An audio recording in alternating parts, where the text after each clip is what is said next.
mystical, so unpredictable, here on the SNL network.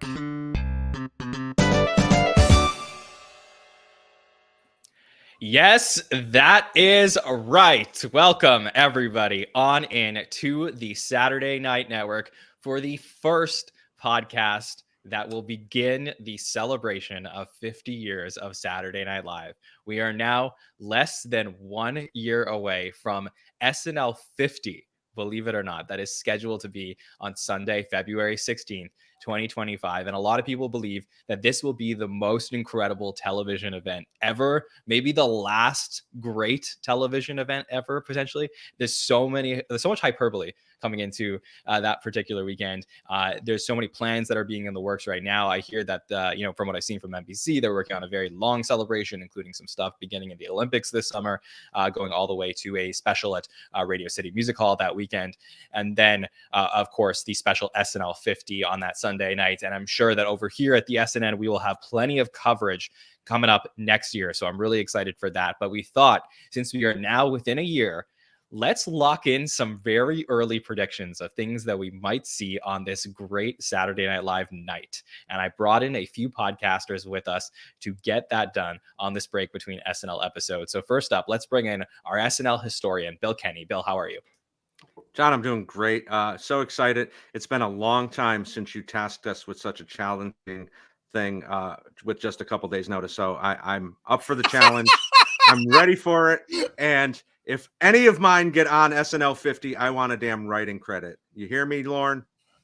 Yes, absolutely. So you may have heard that we're going to have an SNL Stories tonight. We will have one on our next break. So sometimes those things get moved around a little bit. I had this idea in the back pocket, though, because I thought that this would be fun. And I do want to thank our panel tonight for putting it together at the last minute. I always appreciate our friends over here at the SNN. But yeah, I mean, if you are listening and you're working at SNL, feel free to take these ideas. Like, just don't let us ruin good ideas for you. So we might have some really creative ones tonight. And I know a guy who's very creative, and that would be TJ Randolph. TJ, how are you?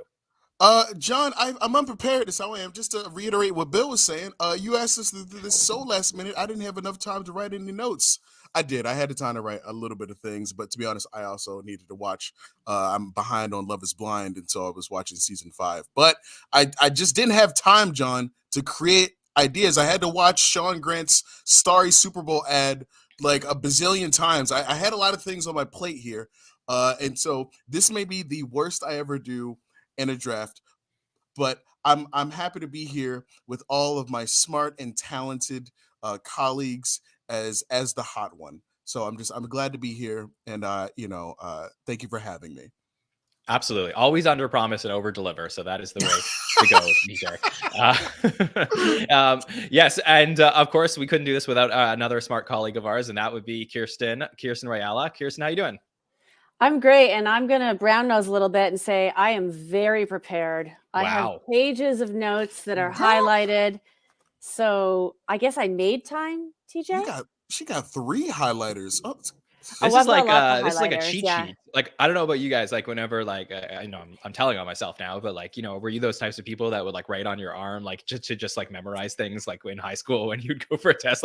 That's the type of cheat sheets that I'm seeing from Kirstin right over here. Oh no, these aren't cheat sheets because I just don't have a great memory. But I also love a good highlighter. So perfect. I'm very excited. I'll tell you why I'm super excited though, is because usually when we do drafts, there's a finite number of answers. And right now we get to be so creative that I can't wait to hear what everyone has to share. Absolutely. Joining us as well, last but not least, is the great Sammy Kay. Sammy, how are you doing? John, I'm doing well. This is such a fun concept for a draft. In preparation for this, I did rewatch SNL 40. Crazy how it's almost been 10 years since then. And it's just going to be really hard to top. So it's going to be interesting to see if we, as a collective group of smart SNL diehard fans, can maybe help make it even better than the greatness that was SNL 40. So I'm excited to see what everyone brings to the table. Definitely. So you mentioned SNL 40. SNL 40 is, part of my origin story of how this podcast got created in the first place. I watched that show and I was a huge SNL fan, and I saw all of these, former cast members and greatest moments happening. And I was like, I felt such FOMO. I just wanted to understand what was happening. So it inspired me to go back and watch everything from the beginning and eventually create this thing. And yeah, these nights are nights unlike any other. So if you get an opportunity to go back and check out the 15th or the 25th or the 40th anniversary, it is so special. So I am very excited that this is going to be happening again.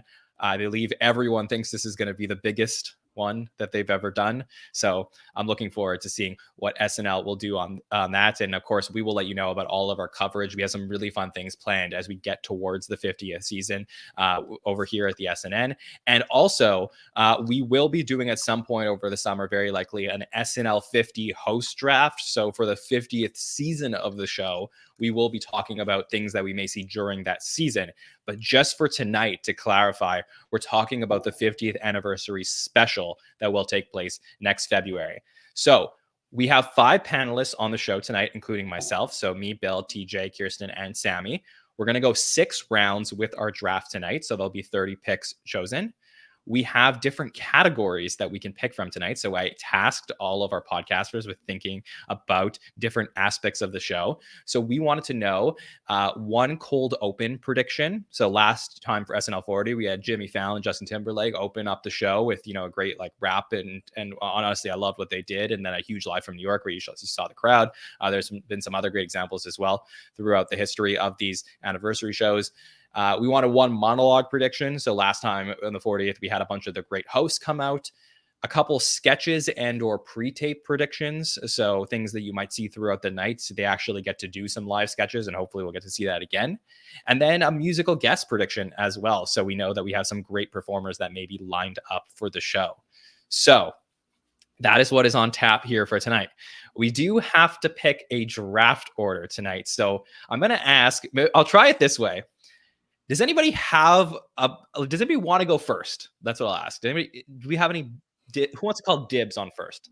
Let me just do it because I do not have a lot of ideas. Okay. Yeah, I'll go first. Sure.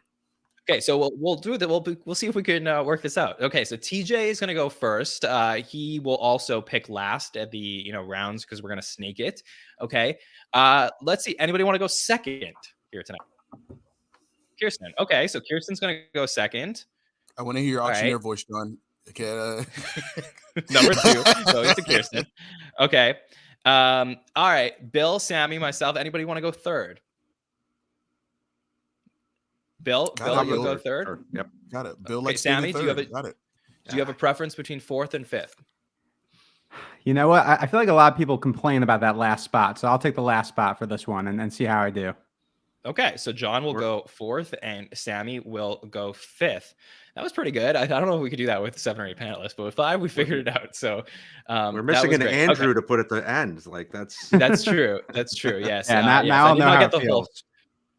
This came together pretty last minute, so I didn't get any Andrews for tonight. But maybe we'll have an Andrew in SNL 50. You'll have to see what our predictions say.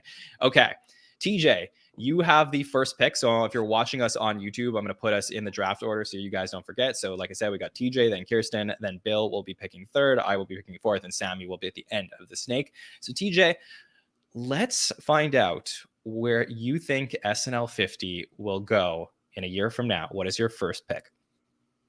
Okay, so this is very conceptual, but go with me here.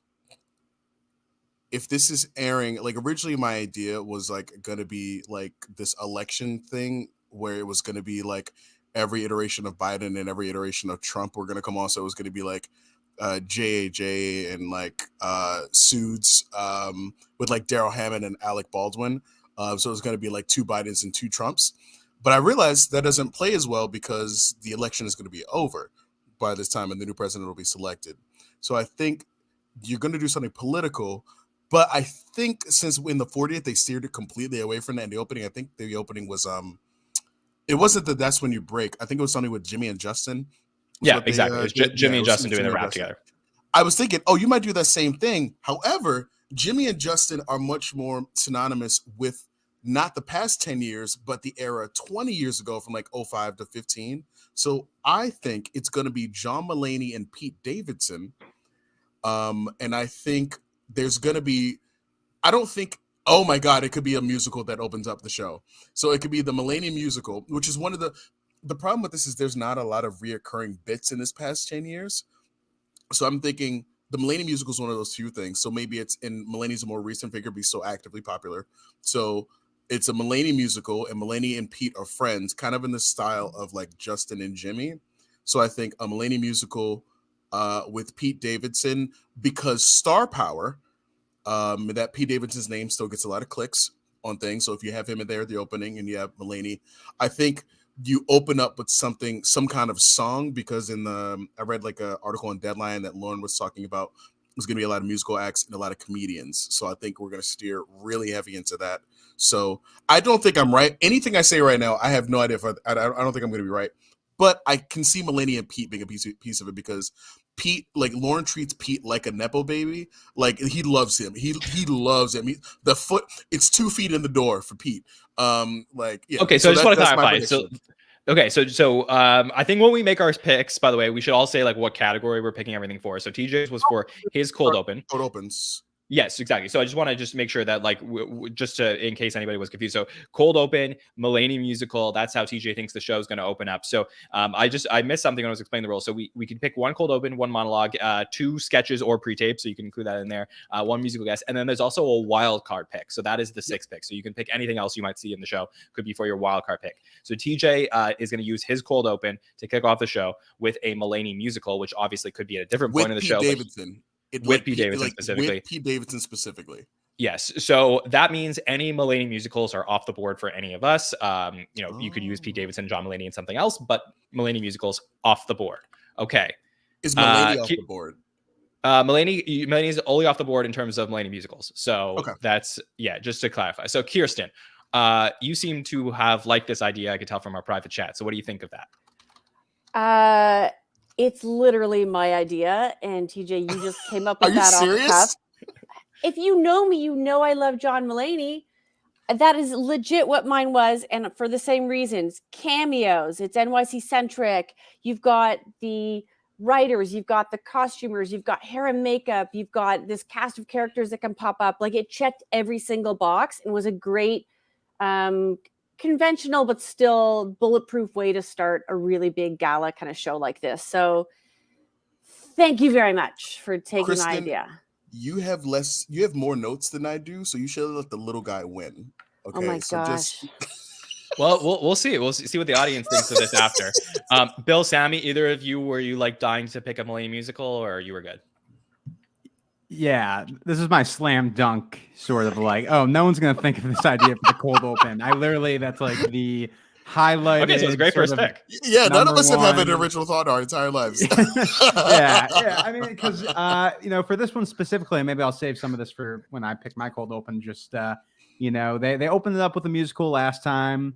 It feels like, you can't just open it with a traditional political cold open. So a musical in some vein, shape, or form seems like the way to go. So we'll see if I am able to think of a different kind of thing when I pick. Okay, Kirstin, let's go to pick number 2 here. All right, I'm gonna jump to a pre-tape. My pick for a pre-tape, and I wonder if I'm stealing this from people, but now I don't care, TJ. Is I think that the show will acknowledge the role of, digital and these kind of very specific pre-tapes that launched with Lonely Island. I think there'll be the mother of all PDDs, and it's going to be a cameo-studded bonanza. And I don't yet know the concept because they're hard to predict, but I think that PDD will get a short of their own, and it will have Emma Stone and Adam Driver and Tom Hanks and Pete Davidson. Like, everyone's going to pop up in there that is either been in one or should be in one. You might get Steve Martin again. I think it's a great vehicle to introduce a ton of people and also acknowledge the role of these great pre-tapes in the last kind of half of SNL. Okay, so Kirstin picks a pre-tape that will be a major part of SNL 50, and she believes that will be a PDD pre-tape that will involve lots of people potentially coming into their offices. So that's a very interesting potential we could get there. Bill, what do you think of that idea? I had something similar along that lines. Monette, who is a brilliant SNL mind as well, in the chat was speaking, and basically word for word took what I had. I had an idea with PDD, but also mixing it with TV Funhouse and Lonely Island, and then bringing in Albert Brooks and Weiss and the whole gang that's been encompassed the whole show. But I definitely think PDD, no matter what, will be a big part of SNL 50. So I think that's a great pick. Yeah, for sure. Very interesting. I mean, for me, I do question, like, how it has PDD. Like, I know that they took a major step up in terms of the zeitgeist. Like, they have their movie, and they're sort of like they're a big deal in our community. But are they as big of a deal as like the Lonely Island was during SNL 40, which, like, I guess the Lonely Island was off the show at that point. So I'm just wondering about like the timeline here. Like, does that really work for such a big show? So it's an interesting thought experiment. Can I add to that then? Part of my thinking is because they are obviously pre-taping this, they can involve more celebrities in cameos, and they can amp up that production value for this big show. So they could not be in their office. They could be in fantastical places, but it allows them to do so much with, again, this vehicle that has served them well. By the way, we should be betting on this. Are we actually, like, I know this is a draft, but like, let's do this for real. Well, yeah, I mean, maybe, yeah. Let's like lock these things in, and then we could see who gets the most right. Standby line sitters. That's what we have to be for each other. Whoever wins gets tickets to SNL 50, right? I mean, that would be wonderful. Yeah, if anybody's out there listening, that would be wonderful. We should be really like bury these like underground and open them up. Yeah. TJ, you're muted. I just want to make sure we get to hear your thoughts. They should not allow commenters like us at SNL 50. Let's be honest. We don't belong speak there. For yourself. It's going to be Taylor Swift sitting next to Trump. Like, it's going to be like, we don't belong. I don't think so. It happened at the 40th. It happened at the 40th. Yes, but no, like, I think Kirstin's idea is great for the PDD angle, because I think we're forgetting a key thing here, is which the show, this is not, end of SNL, here's the 50th. The show's still going on. So it still needs to be promoted. So sure. While I think, I'm not going to say that because that's somebody else's idea, but I think if you do the PDD sketch, and yes, you accommodate other people's schedules, you also have the benefit of promoting who the fuck is PDD. Like, to that major, if they get a chance of, and like, granted, those boys can write some phenomenal sketches too. So they're going to have, probably put in some legwork, like, and they have some great things to pitch. But like, I think that's a bonus stretch of like, can this special also bring back viewers to Saturday Night Live? And so it's interesting because SNL has to surmise everything, also feature their current cast that's actively working, bring in new people, cameos, celebrities, while also thinking, oh my gosh, is Dakota Johnson going to host the next episode? Like, so I think there has to be this balance, and I think PDD is a good angle to go. Like those old like Emmys and Oscar sketches you would see where they have like a pre-tape where The Office and Breaking Bad are meeting together, sort of in that kind of fashion. So I think PDD is a great call out. For sure. All right, Bill Kenney, you're up next. Where are you going to start off your predictions? I'm going to get my hardest one out of the way because I'm finding the cold open just to be a real struggle here. We've had 3 of these. The first one, I don't even remember. Oh, it was Chevy and Piscopo, and Chevy walked through the stands in the 15th. In the 25th, Bill Murray did his Nick the Lounge Singer. So, and we've already talked about Fallon and Timberlake. So I think we're going back to the kind of 25th anniversary where we're going to recreate a famous sketch. And there's only one you can do. And it's got to be Not Gonna Phone It In Tonight. Steve Martin, bring the cast out, bring as many people as you can, walk through backstage. Let's see all that great stuff that happens. Let's bring some, celebrities into it, call out some names. You can have a whole swath of people from the history of the show just walking with Steve Martin. It's the greatest cold open in the history of the show. Why not celebrate it at the 50th? So that's my pick for cold open. That's a very fun idea. I like that a lot. It is a interesting idea, that obviously was used as a cold open previously, but it's sort of like monologue-esque. But in this case, being used as a cold open again and just like picking people up to continue to go and putting together a musical number. I think that's a very, very fun concept here. Sammy, what do you think of that idea? Yeah, this makes a lot of sense. I think being able to involve as many people as possible at the top of the show is smart. And yeah, I mean, kind of going back to SNL 40, you do have something that kind of opens up like a monologue Justin and Jimmy Fallon, and then it turns into a big musical thing. So definitely emulates that. I do wonder if they'll, not want to go that direction as well, just because it is maybe very similar to, the SNL 40th opening, but I think it's a good pick. I think it's a really, really fun pick. Kirstin, do you like that idea too? Absolutely. That is a great idea. Again, I think the key theme here is we're all really trying to show as many faces as we can and look for all those really great moments that bring all those people together in a way that has worked, but still feels fresh. Okay, let's keep going with my first pick here. And I am also going to go with my cold open because I think the cold open category is really tough. But to me, I always had a vision of how SNL 50 would open up. And I don't know if they would do it, but if they did, I think this is the right approach, which is like, I loved what Justin and Jimmy used to do or did when they opened up SNL 40. I used to watch that to like pump me up when I needed it. But I want to turn the page on this one and look at it a different way, which is something a little bit more low key.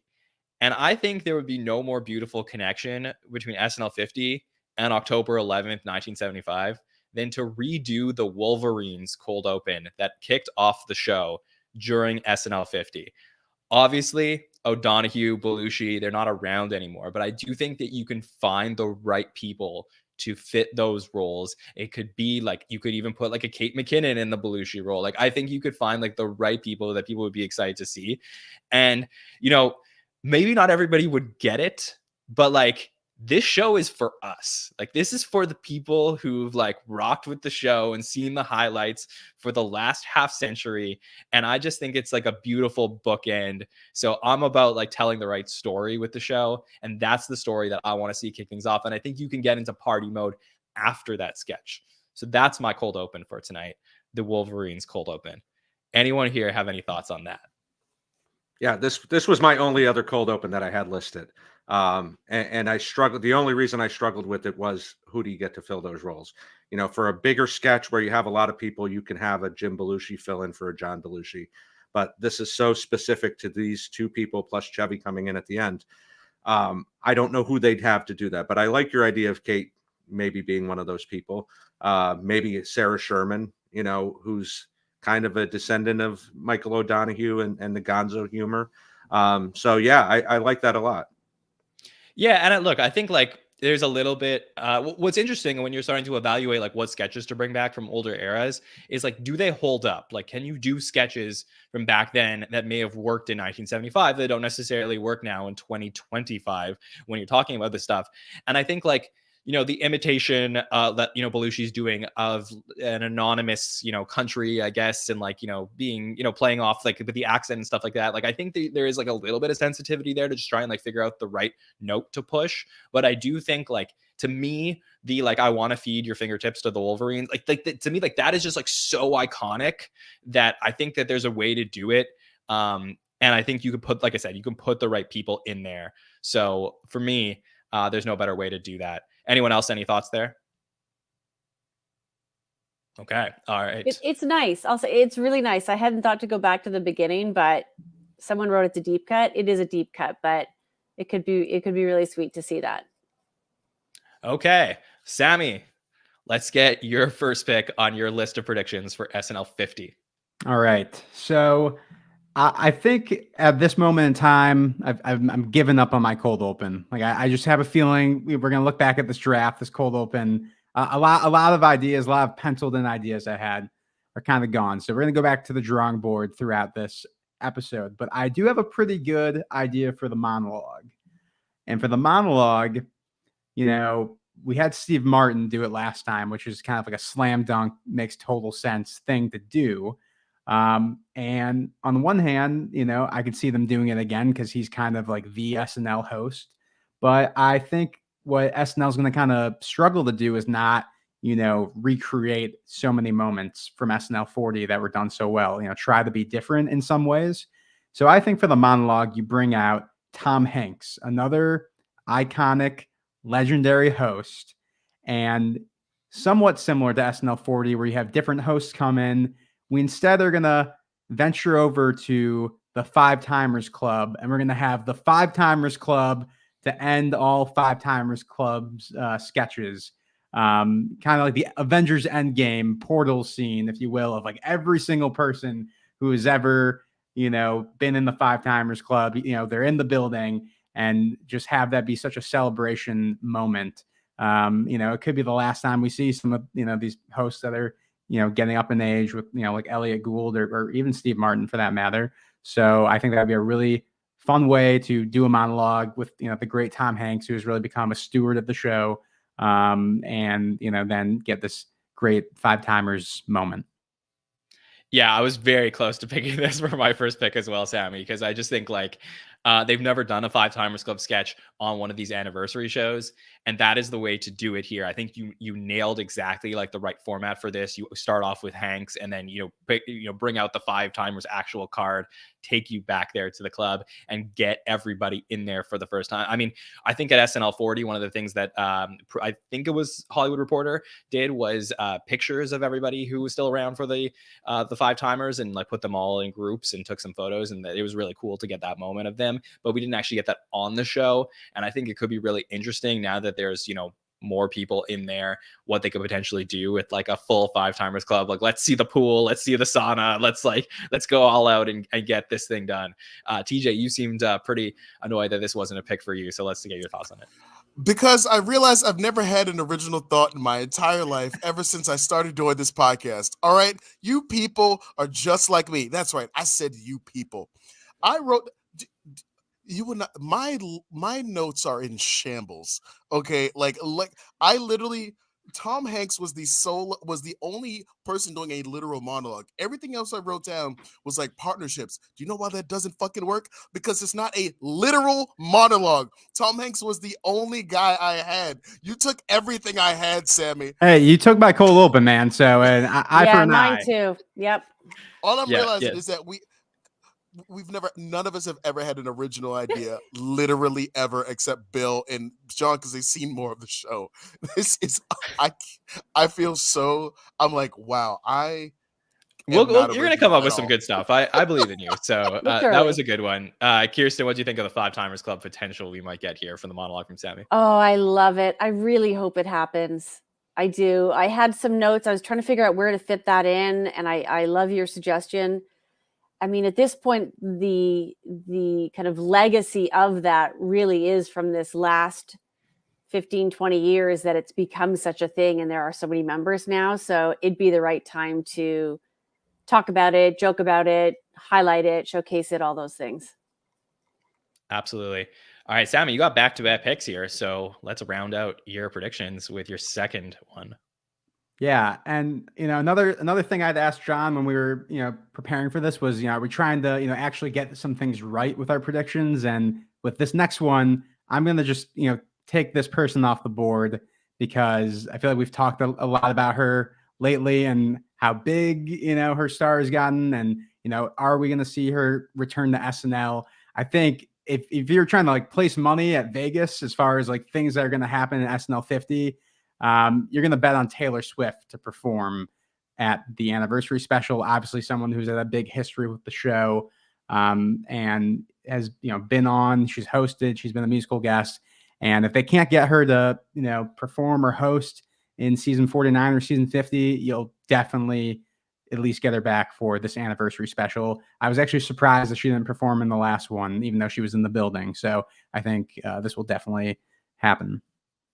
Yeah, and she did the California sketch, but I think personally this is the biggest reason why I don't think she will be a musical guest or host in season 49, because I think that they're likely to want to get her for TV's biggest night, get the world's biggest star, and I think this is a great idea from you, Sammy. So I'm sure we all probably had a thought of putting her on our list. TJ, you did? Yeah, I did.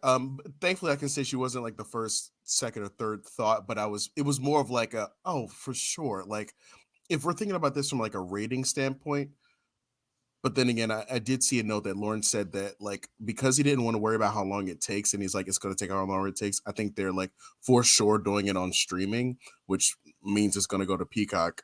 Which I don't know if it's going to air on Peacock, which I think that'd be maybe a little limiting. Like I think you should air it on live television. So you're talking about the 50th special? Like, I saw like in the Deadline article that Lauren said it'll definitely be on NBC for sure. Okay, yeah, okay.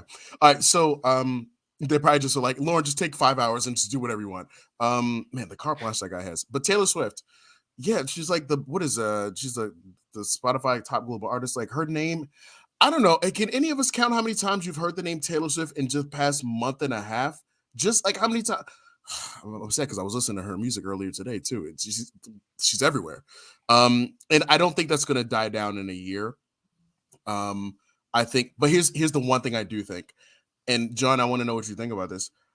I think the odds of her performing are less likely. I think it's more a thing of a cameo because what she popped up earlier in this season just for a quick cameo. She pops up places, and her popping up somewhere is enough to get like eyes and like the Swifties' attention. I don't think she needs to perform. I think it's like Prince. You say Prince is in the building, and like everyone, Prince, like you say Prince is in the building, and it's like that electrifying like type of thing. So I think you literally, honestly, you could open up this whole event with a 5-minute live stream of just Taylor Swift's face, not even her whole body. Just like find a picture of her head, crop around it, slap that on. NBC's we should do ratings. that for the podcast. Yeah. Yeah, exactly. Like NBC's ratings will skyrocket. I'm not even endorsing it. I'm just acknowledging what she is in the zeitgeist. Well, like here's the thing: is that for sure. Like I think that they, some of the big. If you were to tell me like another artist was the biggest artist in the world and SNL should try and get them to perform, I'd be like, yeah, they're gonna try. I don't know if it's gonna happen. The difference between somebody else potentially and Taylor is Taylor Swift has shown a little bit more of a reverence for Saturday Night Live than other artists have. She's come back to the show throughout her different eras of her life, including popping up and making a cameo earlier this season. So to me, like, I do think she will appreciate the moment potentially. And if they ask her to perform, she'll do it. So that to me is why this has to happen as far as I'm concerned. Bill, I would love to get your thoughts on that. As probably the only person who lives with a Swiftie, a full-fledged Swiftie, I can tell you, yeah, that would be the biggest event in the world if she showed up there. And SNL has done this. I mean, Miley might not have been quite at that level in SNL 40, but she was close, and she was a friend of the show. And, she came out and did Paul Simon's song. So we've seen this before. I don't think there's any chance that she's not there. She will get on that jet from Tokyo, just like she did for Travis, and she will be in the building. Yes. Also, here's a quick question though. Yes, she will be in the building. Like for sure. I don't that's honestly, that is more sure than like Michael Che showing up. And Michael Che showed up when Paul Rudd couldn't. like Taylor Swift will be there.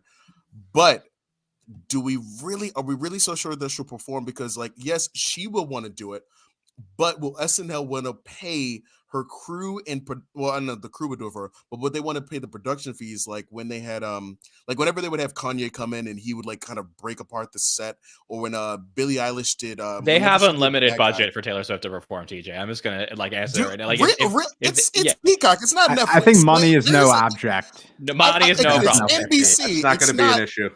It's not Netflix. It's still NBC. No, the advertising that they're going to sell for this event is going to be massive. Like, it won't be a problem. But let's keep going because we still have 24 more picks to go in this draft. I want to make sure we get to all of them. So let's keep going. I'm up next. So I think I'm going to go with one of my sketches here that I think we're going to see. And this was an idea that's been percolating in my mind for a long time. And I think I saw somebody online say it, one of our listeners as well. So if you did think of this, I also did. But of course, there's a lot of overlap in thought here.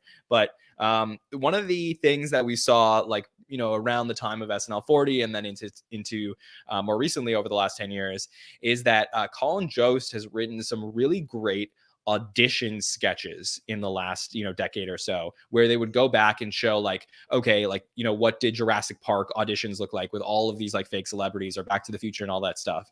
Well, what if Saturday Night Live did an audition sketch with SNL auditions, and they had cast members playing other cast members doing the auditions? So that way you can get like a chance to not only see perhaps see auditions we haven't seen before, but have cast members playing other cast members. So you have like that meta nature of like, you know, getting like Eddie Murphy to play Garrett Morris and stuff like that. Like I think there's a lot of fun here that you can have with the family nature of the cast members of Saturday Night Live. So to me, I think that is it's more of a pre-tape more likely, but like in my sketch / pre-tape area, that is where I want to go with this. So I thought that would be a fun, creative way to get that in the show. Bill, what do you think of that one? Tip of the hat to you, sir, because that is not something I really thought about. And I have 7 pages of notes. So I'm very impressed. That is not something that even entered my mind. And that's a really great idea. This could go so many different ways. We've seen Melissa do impressions on the show. So yeah, I mean, you can even include SNL host because she did Lily Tomlin. So you can really get in the weeds however long you want to make this. So that's a fantastic idea. Yeah, and I do think like every single time we get to see a cast member play a cast member on the show, it's like, whoa, that person we saw grow up on the show is now big enough outside the show that they're getting an impression done of them on the show. Like it's such a cool feeling. So I feel like as fans, it would be so fulfilling to see this play all the way through. Kirstin, what are your thoughts on that? Yeah, I think it'd be a very heartwarming idea. Like I can see how much we would all enjoy it because we're almost living vicariously through the people as they're, you know, performing as some of their idols in front of them. So that could be fun. And you're right. There'd be a lot of people that could pull off so many characters. Yeah, it'd be fun. It'd be fun. Absolutely. All right, let's head over to Bill Kenney, who kicked things off with his cold open, not going to phone it in tonight. What are you thinking next, Bill? Okay, so we got in SNL 40, we got Celebrity Jeopardy. I'm going to raise the stakes and let's bring Black Jeopardy into SNL 50. Now, what we're going to do is we are going to bring every African-American cast member in the history of SNL to SNL 50 to be part of this sketch. If they want to play themselves, if they want to play their favorite character, doesn't matter. We got Keenan hosting it. We've got we bring everybody back, and the crowning achievement will be we see Yvonne Hudson for the first time since 1981.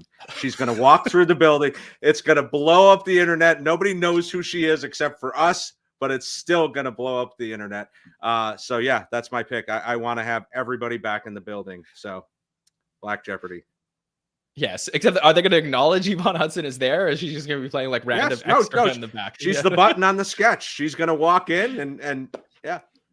Honestly, if they somehow found Yvonne Hudson and got her to come to the 50th, that is just like on its own. But yes, brilliant idea here from Bill Kenney. Absolutely love it. That is one of the better sketches of the last 10 years for sure. TJ, obviously got to go to you to ask your thoughts on this one. You looking for Klimt. During Black History Month, the gall that Bill Kenney would have to steal ideas from young Black entertainers such as myself, to steal not only a concept from an underprivileged Black youth such as myself, especially a concept about famous Black people that would debut during Black History Month next year. Wow. Bill Melinda Kenney. I don't know if that's your middle name. I'm just making something up. How dare you? What if I get you in the sketch, TJ? Will that make it better? I couldn't do that, Bill. I'd literally die. I told Pierce 1,000 times, I don't want to meet LeVar Burton. I just want a picture. Sorry, that's just for the community fans. This was the one sketch I had. Like, this was like the hardest category for me. Like all this, like I was like, oh, this is what I'm gonna go for. Again, none of us are original. This is Oh, this is getting good. I'm not original. Like, I think that's what it is. You're gonna have to get creative, TJ. But yeah, this one's on Bill's prediction list. So we shall see. All right, Kirstin, let's head over to you. You kicked us off with some PDD craziness. What do you think? That's right. I am going to make my monologue prediction. As I thought back to the other anniversary specials, saw a lot of white men. So my prediction is that the monologue is going to be a Tina and Amy. It's going to start with Tina and Amy. And then it's going to be all things women. We're going to have Kristen, Maya. We're going to bring in newer faces like Ego and Kate and Adie and all sorts of amazing female performers to be on that stage and really show that the show itself has become more diverse and embrace the female comedic voice and performer in the years, because they really have talked or shown a lot of white men on the stage for all of these things. So I think there's some interesting, talk that's been going around Tina maybe as a successor at some point. So I think putting her up there and really showcasing her, I think her and Amy, having just gone on the successful tour that they've done, they've hosted award shows. They're pretty consistent. They're very consistent in their ability to kind of host in that way. So I think they'd be a sure bet, and they'll take that opportunity to bring all sorts of women and other faces up there. It's a great idea. I mean, Tina and Amy's tour is like our era's tour. Like that's what it is in our community. That's where right. Everyone's just so excited to get to see them together. And you may remember during SNL 40 that they did Weekend Update with Jane Curtin, which to me was like one of my like absolute favorite things that they've ever done in the show, was to get to see those three women together. So I do think it's a great idea, because really, in the history of Saturday Night Live, hosts have been like very, very, like aimed as white male. Like it's just been, there's like, we've gone on crazy runs of like man after man after man hosting. And I do think that, like, even though Tina and Amy are former cast members, I do think for the monologue, there's an opportunity here to not only bring out some, former female cast members, some current female cast members, but some of the great women who have hosted Saturday Night Live as well. I think that's a wonderful opportunity. So I love every minute of this. Kirstin, Sammy, what do you think of Kirstin's idea here? Yeah, no, I think this is a really good idea, because I was thinking, I know Weekend Update wasn't a category here, but again, like going back to SNL 40, who's going to host Weekend Update? I don't think necessarily they would do Amy and Tina again, just because they've already done it. So being able to put them kind of front and center in the monologue would be really fun. Obviously, they've had a lot of experience hosting together at the Golden Globes and things like that. So, I think if you're going to go away from having someone like Steve Martin do the monologue, I think this would be a solid choice. Okay, TJ, you got back-to-back picks here. So just to remind the listeners, you kicked off this entire draft with a Millennium musical starting off your cold open. So let's get your first pick to end the second round of this draft. This has been the most stressful time of my entire life. Do you want to know how bad? Do you want to know how tough I'm dealing over here? Originally, when I was taking notes, listeners, when it came to monologue, I wrote down celeb walk-on, comedian monologue. Yeah, that's how tough things are over here for King Compliment.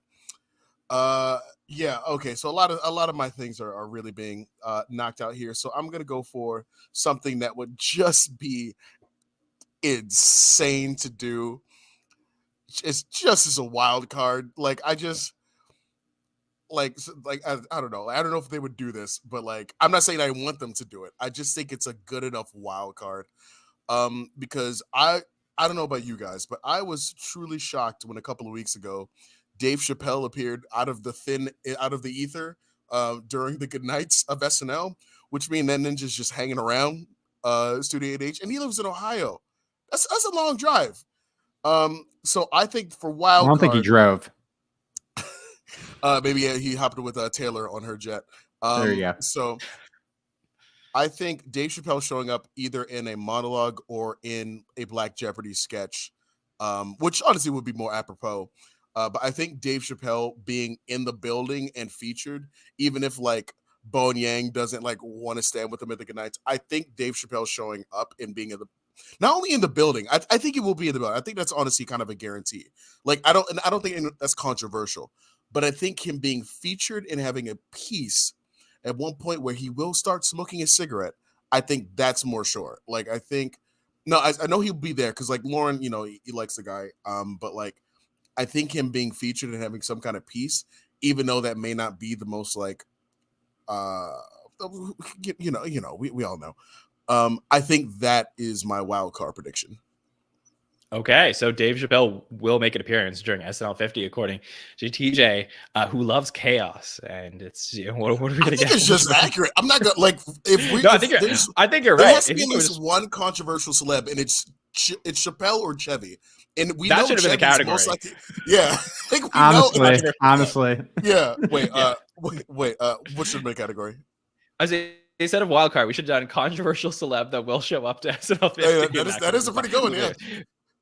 Yeah, that is fine. All right, Sammy, what do you think though about Dave Chappelle appearing at some point during SNL 50? I think it's probably gonna happen. Like I think it's gonna happen. Like it's just like, and you know, he's been like when we go back to SNL 40, you know, he had never even hosted the show at that point. So if we're thinking about, you know, ways that SNL has changed or people who have been brought into the fold over the last 10 years since the last special, you know, we're bound to see people like Adam Driver, who, you know, probably wasn't at, you know, SNL 40 and, you know, people like that. So I think it's honestly, you know, a good bet. And we do know that Lauren loves a little spice, a little controversy. So I think if we're trying to actually predict things that will happen, I don't think it's such a wild card. Yeah. That's followed up by Elon Musk driving a Tesla into Studio H from midair. Let me stop. all winners you're picking here, TJ. Okay, that's the end of the second round. Let's get your third pick, TJ. Okay, so my third pick here is also a little controversial. I do believe that John Lovitz will pass away at the 50th. No. Oh, really? Like I'm the one who didn't make the joke at the 40th.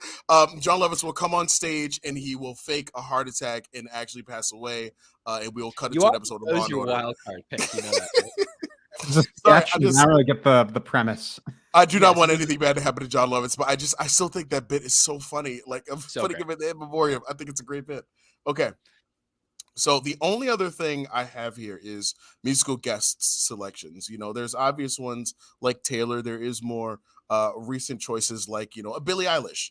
You know, there's recent choices that I think we're going to see. Like, I think for sure we'll see Miley. I think Miley might like do some work. But I'm going to pick something that I don't care about whatsoever, but something I think I'm almost sure about. And that is Paul Simon, who I'm sure is still alive. To my knowledge, this was the first thing I wrote down because I was thinking, who are musical guests that like Lauren loves? Well, Lauren's an old person, and so like I need to think like, okay, maybe Bruce Springsteen, but Bruce Springsteen's only done the show I think 2 or 3 times. So I was thinking, who's another old person that he would want? And I was like, oh, maybe he would want Greta Van Fleet. No, I'm fucking around. I just thought that was so funny. I was like, Greta Van Fleet, 50th anniversary. I'm sorry. Okay. But no, on a real talk, you know, Paul Simon, I know John controversially thinks this person isn't technically a 5-timer, but he's one of the old people Lauren likes a lot. And he is a Beatle, right? Like Paul Simon is not a Beatle. I don't care. I don't care. I could not possibly care less. I am so unbothered. I know Paul McCartney is the I know Paul McCartney is. Oh no, Paul Simon is Simon and Garfunkel. I'm sorry, I got that mixed up. Who are you picking? Honestly, I said Paul Simon. Paul Simon will show up at the 50th. I don't know if he'll perform, but I also see him being a musical guest. I could see not the Beatle guy, the other guy, right? No, not McCartney. Okay. No, I'd rather have Hall & Oates. I'd rather have those two guys, but like Beatle guy's still on the board. Oh, okay. Yeah. So I'm saying Paul Simon. I would love to say Elton John, but like I don't know what Elton. We need to pull the plug on this one. Paul Simon. I'm saying Paul Simon. Unplug his microphone. I don't even know. All right. I can jump in. I can jump in on that. All right, Sammy. Yeah.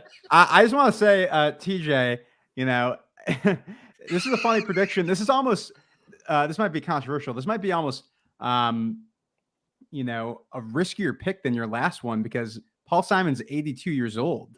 So we gotta think about if we're trying to make predictions for things in the next year. It makes your prediction a little risky. I hope Paul Simon's in good health and everything like that. But you know, this is not helping, Sammy. It's Steve Martin's old. Martin Short is old. Yeah. Alec Baldwin is not that old. The presidents, the president, like all right, they're old. Like let's go to guys. Let's go. The world. Let's go to our resident old, Bill Sorry, Kenney. Listeners. What do you think of this? This prediction. This has been an adventure. Wow. Paul Simon is a Beatle. Oh, sure. Listen, no, come on. Listen, he I like was Simon the Garfunkel though. I do. I just got it mixed up. he performed at the 15th and the 50th. He was a special guest at 15th and the 40th, excuse me, and a special guest at the 25th. So he will definitely be in the building. Hopefully he performs. I know that him and McCartney were a little rough in the 40th, if we're being completely honest, as far as their singing. So I don't know if it's 10 years down the road. I hope he does. I don't care. A bad Paul Simon is better than half the shit that's out there. So yeah, I'm down with this. Okay. Yeah. All right. We are definitely in some troubled water with This this is prediction. a little over here. controversial. I mean, but yeah, this was very very fun. Okay, so Paul Simon performing at the 50th is TJ's pick over here. Kirstin, let's go to you for the next pick. Okay. Well, since my Mulaney musical was taken, gosh, I was excited about that. I have a different prediction for the cold open. I'm going to go with another musically inclined duo. Very classic performers. They cross some generations. They do great impressions. They definitely could hold their own to kick off a show, and that'd be a reprise of the Martin Short and Maya Rudolph, some sort of singing number, singing, dancing, variety act that they do. Again, some witty lyrics, great costuming, crowd interaction, the way that they're both so, talented at doing. So that would be my prediction for the cold open, is some Maya and Marty love. It's a great one. I mean, that segment that they had on SNL 40 was fantastic. It ultimately led them to getting their own TV show, which I think they probably should have been given a longer. Yeah, it should have been. They should have had a longer leash on that one, because I think that they just need to work it out and do some great stuff there. I think that's where we got to meet Mikey Day for the first time on that TV show. So like for me, I think pairing them up together would be fantastic. It's, obviously Marty's sort of like, gone on and done a lot of stuff with Steve Martin, but it would be interesting to see Maya and Marty together again to kick off the show. So interesting pick here, Kirstin. Bill, what do you think of Kirstin's cold open? Yeah, I love this. That might be my favorite segment of SNL 40. Because we got so much incorporated into that. We got to see things that nobody ever thought we'd see again, like Piscopo Sinatra and Dana playing Chopping Broccoli.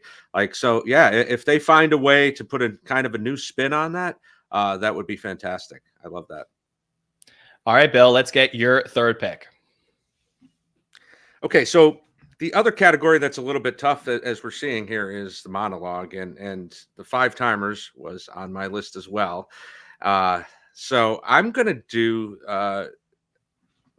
probably, I think one of the things we want the most is to see the original cast that's still with us together.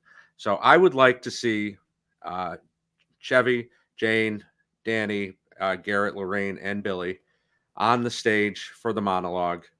Give them their own moment in the sun before the chaos ensues and we get into the sketches and we get into the musical acts. Just give them a moment to acknowledge the fact that they were the ones that started it all. Maybe bring Lauren up on stage for it as well. Don't really know what they would do, if they would do just talk or just kind of acknowledge the crowd, but that's my monologue. Yeah, this to me has to happen absolutely in the show. I don't know if it's going to happen during the monologue, but I love that that is your monologue here, Bill, because again, like the fact that we don't have Gilda, we don't have John, but we still have a lot of them left and get to acknowledge what they did, what they created among, production staff and writers, just the fact that they kicked this whole thing off, and we need to celebrate them because we don't know if we're going to have another opportunity to. So I think that's a great idea, Bill. Sammy, what did you think of that concept? Yeah, that's an interesting concept for the monologue. That's something I didn't think about.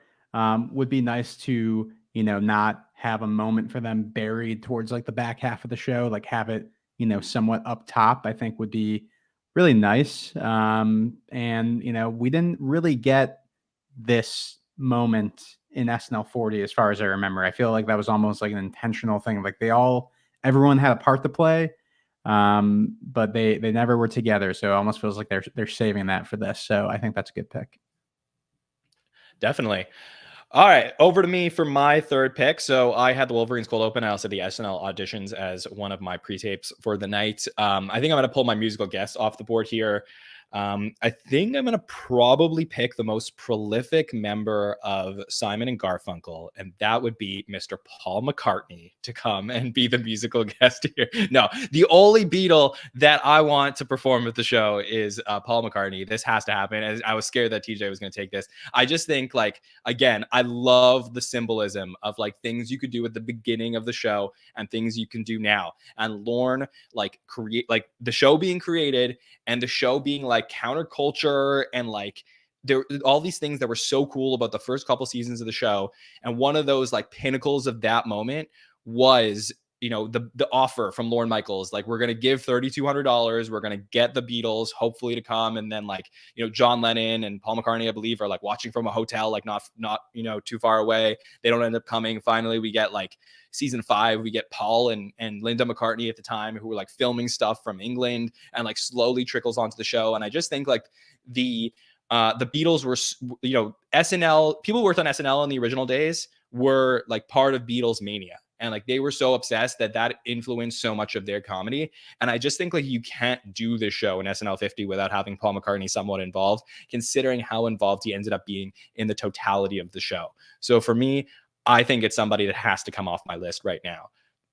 So Kirstin, what do you think of that idea? Yeah, I think everyone who is a fan of the show knows how much Lorne loves his Pauls. And there would be a nice full circle moment of that scene with the check that he's holding and how that comes to fruition. I think everyone's expecting the Pauls to be there, at least one of them. So having to perform, it's kind of a guaranteed crowd pleaser to have Paul McCartney perform. And again, he's one of those old people, TJ. So I don't know how long he's going to be around. Hopefully he will be there. Oh, I hope nothing happens to him in a year. Like I truly don't want something to happen to people. But it's something to think about. These niggas old. Yeah, it is possible. Okay, Sammy, you got your monologue picked with the 5 Timers Club. You got your musical guest and Taylor Swift. You're going to end the 3rd round and kick off the 4th round. So where will you go next? Yeah, so for this one, I'm going to go with a sketch. And I was kind of racking my brain thinking about, you know, throughout SNL 50 will be kind of a tribute to Lorne, but I feel like it would be really fun to have some sort of sketch that, you know, we can say like that is sort of the Lorne Michaels tribute sketch. And I was thinking back about, you know, kind of, you know, ways they could do that. And I stumbled on the kind of recurring sketch format that they had for the Adam Sandler hosted episode, as well as the Jim Carrey episode with the family reunion sketch. So it would be a Lorne Michaels family reunion, and, you know, all, you know, former SNL cast members, everyone has a Lorne impression. Like everyone on talk shows, you know, even Mike Myers, his Dr. Evil character is based off Lorne Michaels. So having a Lorne Michaels family reunion sketch with a ton of alumni and hosts, or, you know, just celebrities who say like, I have a really good Lorne impression, all involved. And Lorne's in the sketch as well, kind of leading it, but it's really the impressions are the star of the show. So that is my pick for a sketch, a Lorne Michaels family reunion sketch. I absolutely love this. I think it's a great call. Obviously, they did this with Christopher Walken and Jim Carrey, and, you know, like there were moments where they picked the right time for this, and this is absolutely the right time to do the Lorne impressions sketch. Just because everybody seems to have a Lorne, all fans have a Lorne now, and everyone's doing different versions of other people's Lornes. So I think you have to do this. You have to get people in there, and you can get people from all eras of the show. So I'm in love with this idea. It is a great one. Bill, what do you think of it? Sammy, what I'd like you to do is come into the office. Let's talk this through, see how it plays in the room.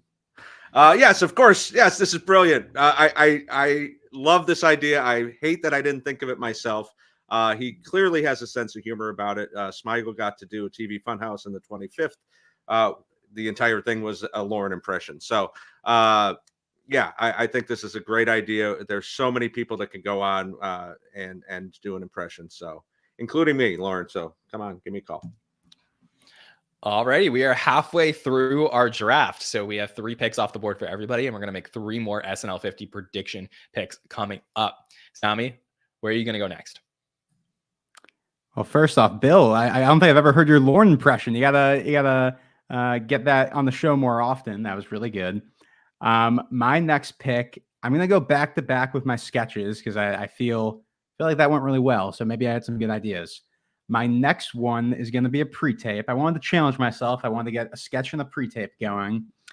Obviously, the kind of obvious maybe sort of thing was having some sort of PDD, ultimate PDD sketch. But as some people pointed out, that's very modern. Maybe we're going to, bring something back from, not so long ago, but, people who have left the show. And obviously, these people, I don't think their sketches ever got as big as The Lonely Island or maybe even PDD, but I think hardcore fans really like the Beck and Kyle SNL universe sketches. And I think a way to do it would be having it be kind of a behind the scenes sketch that's like a lead up to SNL 50, like, the behind the scenes of everything that's going on within the week, the planning and everything.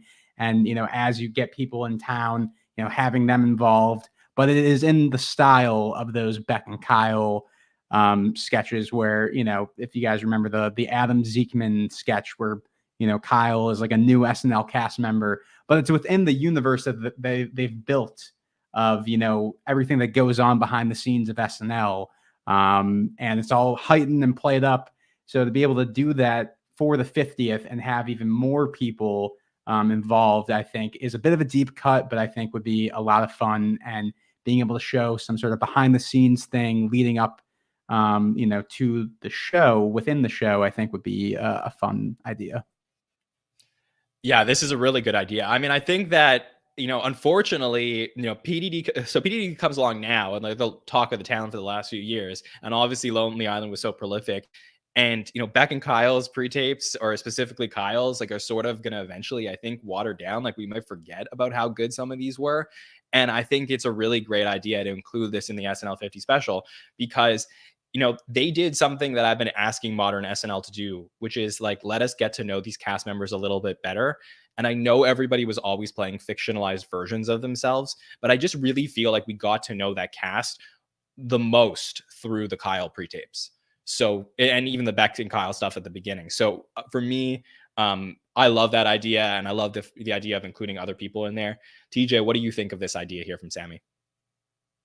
I forgot how, like, I'm pretty sure I like the Adam Zeekman sketch. He's like a new cast member, right? It's like Kyle playing a new cast member.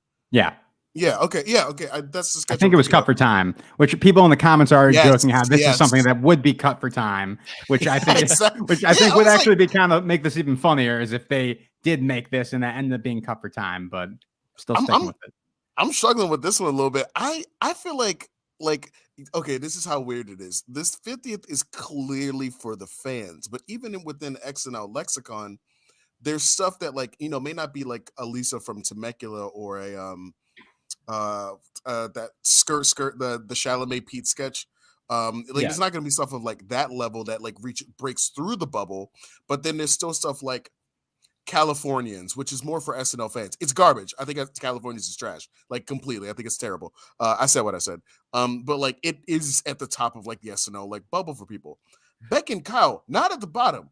There is a very special breed of people that like love those sketches, and they're good. They're fine.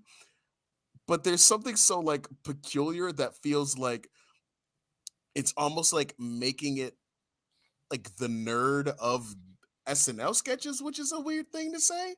Like, I feel like the ultimate bit is cutting it for time. Like, if we saw on YouTube the next day, cut for time. I'm sorry. It does feel like, honestly, I think the cover time bit that'd be so funny. And I think there's such a specific flavor. But here's the question: with such a big, magnanimous, huge stage, and this is going to be mainstream, Beck and Kyle speak to a specific offbeat language. There's like an alt comedy brand there. You know, you think like a Kristen Shaw, like early 2010s kind of like alt comedy like style that works, but isn't enough to give space to your 50th anniversary. Like alt comedy, you know, like I'm not gonna like listen to my Eugene Merman albums like, you know, like with my friends. It's something I'm gonna do with like maybe me one other person. So it's a question of like, is it too alt for the main stage? It shouldn't be, because it's still SNL and it's part of its history, and they were part of the cast for a long time. But I can just see Kyle pitching it in Big Cup for Time, and I think that's honestly it speaks to his legacy. And I'm not attacking him. It feels so funny that it still fits the theme of Kyle's legacy. Am I the only one that finds this hilarious? Like that concept of it being Cup for Time. I think it makes sense. I mean, some of the best stuff that we always like want to see are like our dress rehearsal sketches. So I think that this is the potential to show up on YouTube the day after SNL 50. I would love it. Oh my God, I would love it. One of great pick here. Is Cup for Time. Yeah. Yeah, for sure. All right. So I am up next. I have chosen my cold open, a sketch / pre-tape, the SNL auditions, musical guest as well with Paul McCartney. So I think I'm going to go with another sketch here. I'm going to use up my other sketch. I was hoping Sammy wouldn't take this because I know he's very creative, but I was thinking, everybody's so creative. Yeah, but he has like some really good ideas. So I was worried he's going to take this one. But basically, I was thinking about, you know, what are the biggest moments we've had in the last like 10 years of SNL. And I think like the biggest moment like that is like sort of crossed the boundary of just the fans is David S. Pumpkins. So I'm thinking on the show, we're going to get a David S. Pumpkins sketch in the elevator, and we're going to go floor to floor, and we're going to see SNL characters from all eras of the show pop up as we're going through, like the same way that we would see, like, you know, like the scary people in different floors. Like, it's going to be like, oh, wow. Like there's like, you know, a Hans and Franz, and like, there's like, you know, it's going to go through and you're going to get to see like all these characters. And I think like that is the vehicle that makes sense for this one into, and then to be able to include like the biggest character in modern days. So that to me is my sketch I'm going to include. Kirstin, what do you think of that? I loosely had something like that, but I like that you fully thought through it. And it's a great way to, again, compile all of those different characters and not have to try to create a sketch around all these disparate kind of impressions and such, and just make it this awesome, just like quick hit of all these different people that we know and love through the story of this kind of really well-known sketch, David S. Pumpkins. So yeah, that'd be pretty funny. I don't know why they'd be scared. I hope they're not scared, but yeah, it's a really clever way to do it. Yeah, and look, naturally there's the idea of like, okay, this occurred around Halloween. This is a Halloween character, and this would, you know, special would be not occurring at that time. But I do think we could like maybe alter the theme of it, where it doesn't have to be a haunted elevator. It could be something else where we like pass through and get to see the characters that way. But you take the general structure of the sketch, the Mikey and Streeter of it all, who are in the building, who could design something like that for SNL 50. So to me, like, I love, like I said, I always love recurring characters. This to me is the vehicle to do it, because that way you're not like overloading it a la Californians, but you're just getting like bits and pieces of your favorite characters from SNL history. Maybe it's an SNL time machine instead of an SNL elevator, and you're going around through time. So I love workshopping this stuff with all of you. Okay. Bill Kenney, over to you. You got a sketch left or a pre-tape, you got a musical guest, and you have your wild card pick. I'm going to do the wild card because I don't trust the brilliant people that are on my panel not to take some version of this. So, you know, the one thing that always kind of disappoints me with these specials is not enough credence to the one thing that has survived since episode 1, Weekend Update. We've gotten good iterations. We've gotten great iterations. The Jane and Tina and Amy were fantastic. And then cutting to a couple of the guys to introduce Chevy. But I want all the Weekend Update anchors. Have them come in, roll them in, start with Chevy and just go in order. Let's get Brian Doyle Murray in there. Let's get Gail Mathias in there. Let's get Brad Hall in there. Yes, Bill Murray. Yeah, absolutely. Yes, Bill, everybody. Yes. No, and this I think this is a great way to pay tribute to the really, other than Live from New York, the only thing that has lasted the entire swath of the show. And let's bring correspondence in too. I mean, this could be a 20-minute segment. I don't care. The show's going to be 5 hours anyway. Let's just have everybody come out, tell a couple jokes, cut to the girl that you don't want to talk to at a party, cut to cut to grumpy old man, cut to Sandler doing one of his songs. I think you really have to concentrate on this for the show. So wild card weekend update, everybody. Yeah, look, I think it's a really interesting idea. I would love to do some version of this. I think the big problem here, Bill, is that not every weekend update anchor is like a good public speaker. So I think like you only have to tell one joke, John, in and out. Yeah, I guess. But like you have to, like, the quality difference between some and others will be jarring, I think, a little bit. So I think it's an interesting concept here. It's also really tough to do without Norm Macdonald. So I think like that's the other factor to consider. But I do love this. I genuinely, truly love it. And I think that there's something here. I just don't know if it's like chronologically makes sense. But I also am wondering if like you can get all the weekend update anchors that you would want there up at the desk at the same time. Like, as opposed to going like one to different mini update desks, like doing almost like that. And this is just a play off of your idea, since I don't think anybody else is going to take something similar, which was like back when they had like the weekend update joke off and you had like the different writers, like the different update anchors come in. I think there's something there. So a very good concept here. Sammy, what do you think of this one? Well, I think as far as like the idea of trying to honor as many weekend update anchors as possible is really good.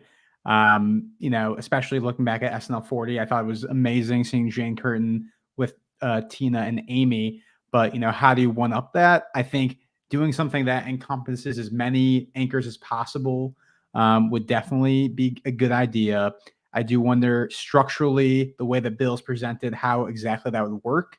If we're just like, workshopping stuff live, because I feel like this is, completely off the table at this point. Instead, how about we have like a weekend update newsroom, and the newsroom, it just happens to be everybody who's been a weekend update anchor, almost like Anchorman, where they're all working for the same network or something like that. So I don't know if that would be a pre-tape or some pre-tape that kind of goes into a live segment of weekend update. But I think bouncing off of Bill's idea, there is certainly something that could honor as many anchors as possible. Maybe even at the end, turning it into a tribute to Norm, I think would be a really nice moment. I think it's a fun concept because it almost reminds me of like an episode of like Succession or The Newsroom, where it's like you take that like gritty style and like turn it into an SNL sketch, which would be just like ripe for comedy. I think what you guys are talking about is like the Super Smash Brothers Ultimate of weekend update hosts, Yeah. which is just like everyone is here. We're talking Avengers Endgame level crossover for this thing, which I mean, that's going to be the whole show. So I think like, there's certainly potential for this. So I think every one of us had some idea here. It will just be interesting to see what format they do. So Bill, great pick on your part. Okay, Kirstin, you got a sketch, a musical guest, and a wild card pick left. Where are you gonna go next? All right, I'm gonna go to sketch, and in the spirit of workshopping, I actually might need some help refining this one because I have notionally an idea here, and that is the way that shows have handled memoriams. We've all gotten very accustomed to, some static image, a few clips, beautiful song, and I want to pick up on some of the things they did in the 40th where they had, Emma Stone with Rosanna Dana and, a few different people that were playing iconic parts of people they loved. I'd love to see this in memoriam, spend more time honoring those people and having different cast members replay those parts, but like really turn that up. And obviously with a huge focus on Norm. The 50th is a great reflection point to look back at all of the people that have been lost and turn that into, comedy gold in a way also, and by way of honoring them, but also celebrating how amazing they were. And I think Norm feels to me, first of all, Gilda, people will never stop talking about her. They have to honor it. They want to find another new, fresh way to do it. But then Norm also just seems like that really, really, really hit close for so many people. So what can we do besides seeing just his photo on the screen and some sketch recaps or some weekend updates recaps? So I want to see them really lean into some live sketches or a live sketch in which people are recreating a lot of these beloved characters and personas. So you want like a memorial live sketch is your pick? Yeah. See, I'm trying to still figure it out, but yes. Okay.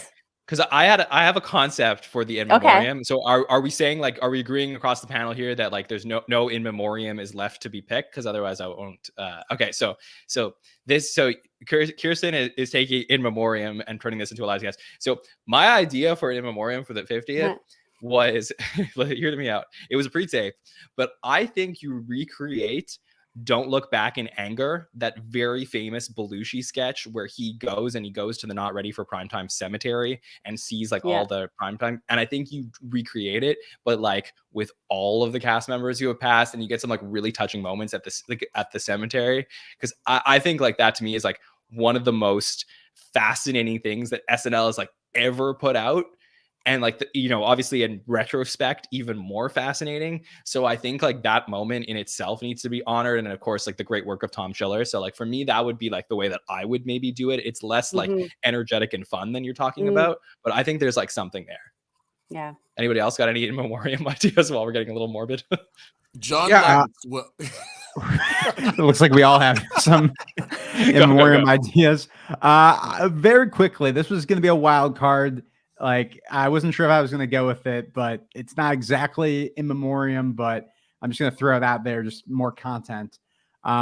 Similar to the idea, having a fake in memoriam, kind of like we had that John Lovitz joke in SNL 40. After rewatching SNL 40, just the amount of people who were there who have been canceled over the last couple of years, like James Franco, Louis C.K., Kanye, Trump. This is a terrible idea. So an in memoriam of those people.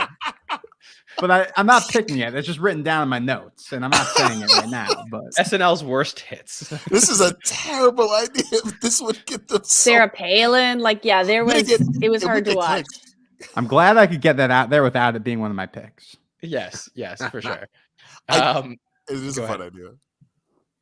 Anybody else got anything for in memoriam, or should we move on?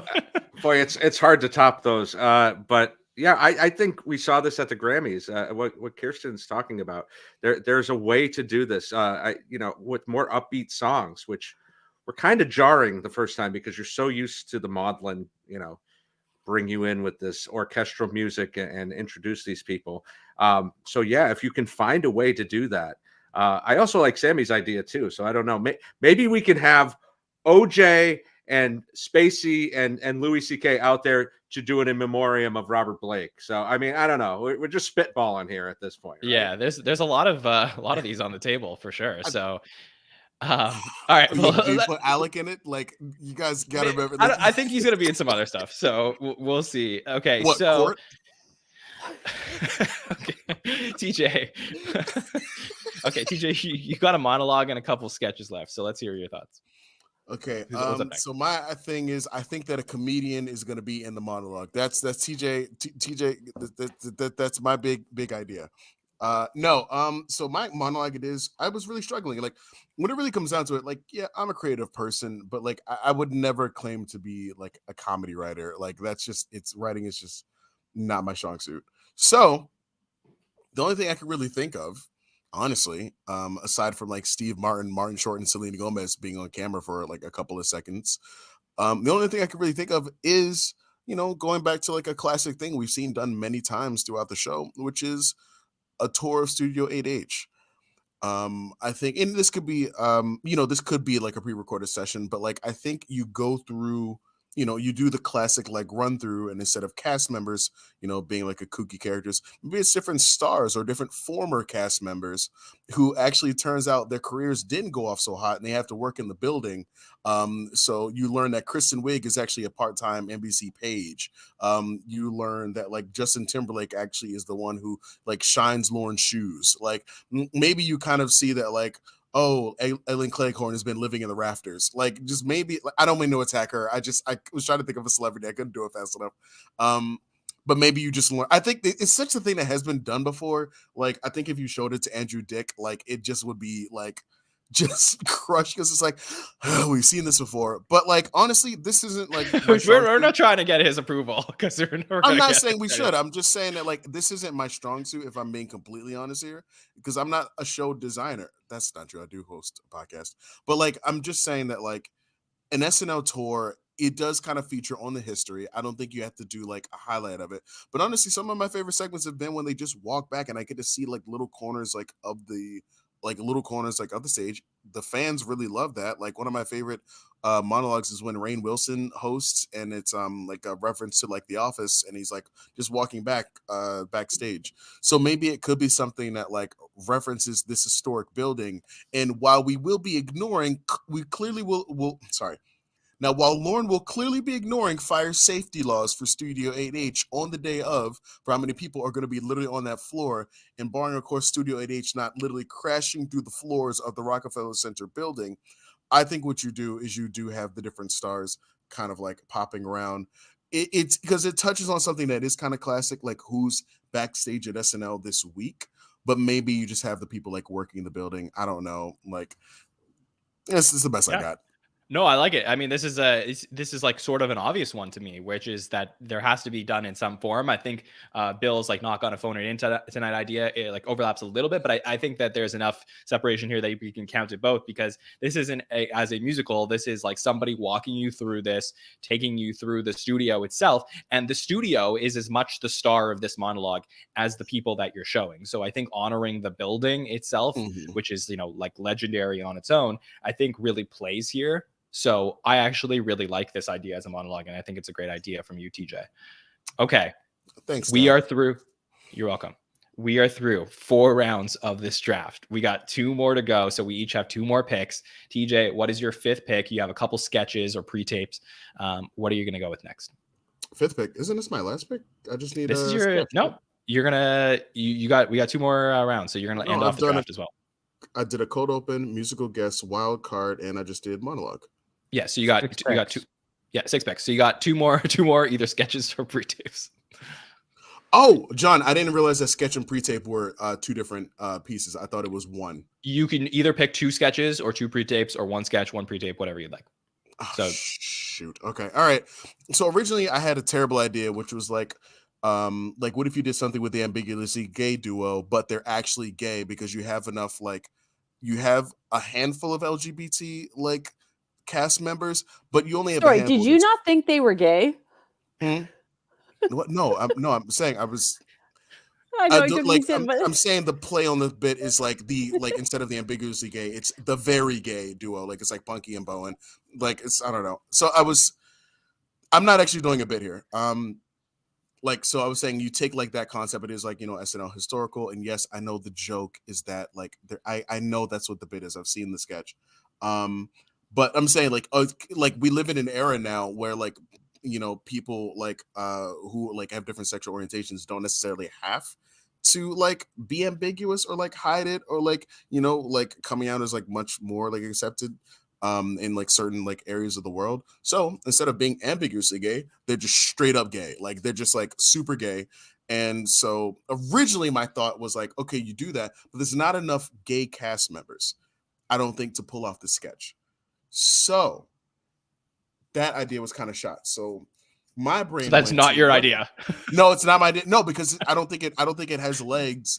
All right, what is your stars idea? Sorry. Okay, that one went because Kirstin. I'm sorry, Kirsten. My apologies. That I got distracted. Just tell us what your idea is. My idea was. Oh, okay. I know like Kirstin said PDD, but does that also take Lonely Island off of the table? No. No, you can do Okay, Lonely all Island. right. So then I'm gonna do. I think you get the Lonely Island to, bring back some honor from that terrible Netflix last thing that they did, which was terrible, and you get them to. I feel like doing a song is too corny, but I think you should have the Lonely Island featured. I think you gotta yes, you pay homage to PDD that advances the show, but you gotta pay it's not old enough that there's a digital past. So I think the Lonely Island and PDD should both have some sort of mega pre-tape, but I think the Lonely Island clearly is more musical. By the way, something I was gonna say earlier is the reason Lonely Island is bigger than PDD is because music. Like that was another genre that they could go into in addition to sketch, is what I think. So yeah, my idea is like a Lonely Island pre-tape. I'm leaning song. I think you could do like live performance, or I think Sandberg and Timberlake would definitely move their schedules to appear together. So I'm doing something Lonely Island adjacent. That would be wonderful. So TJ's picking Lonely Island adjacent pre-tape. I know that was a roundabout. I'm sorry, you guys. I really am. No, it's okay. Just to clarify for everybody else, the unambiguously gay duo is still available to be picked if anybody wants to go there. So that's gonna be my cold open. Yeah, exactly. It was like I was thinking of like Pride and stuff. I was like, oh, they're proud. Like I don't know. Yes. But I was like, it doesn't work. Yeah, somebody else might go with it. Like 6 cast members. Yeah. Okay. Well, Sammy, I know you're a big Lonely Island fan like me, so would you be pumped to see them do something at the 50th? Oh, for sure. Like that's when you break sketch from SNL 40. That was a personal highlight for me. Just to clarify on your pick, TJ, this is a Lonely Island pre-tape or a Lonely Island PDD pre-tape? I'm stealing Lonely Island. I'm leaning pre-tape. Because okay. I just want to clarify. That is their gamble, but I am for sure. Lonely Island. Yeah. Yeah. No, I mean it's like I think it will definitely happen. We didn't get in SNL 40 like the Lonely Island pre-tape was like it was Sandler and Andy Samberg, so it was a little different. So I think it won't necessarily be the three of them. I think it will be something similar to those lines of maybe calling out something or paying homage to something from the show. But yeah, I think you could definitely put money on the fact that even 10 years since SNL 40, I think the Lonely Island and those digital shorts are still big enough and more popular enough to where you'd see some sort of placement in the 50th anniversary special. Yeah, I think you can like 100th digital short style it where you just get a bunch of different moments in there, different characters and stuff. So I think there's an opportunity here. All right, Kirstin, you got a musical guest pick and a wild card pick left. So what are you going to go with next? I'm going to go with my wild card pick. And I think it might be also known as a wishful thinking pick in my mind.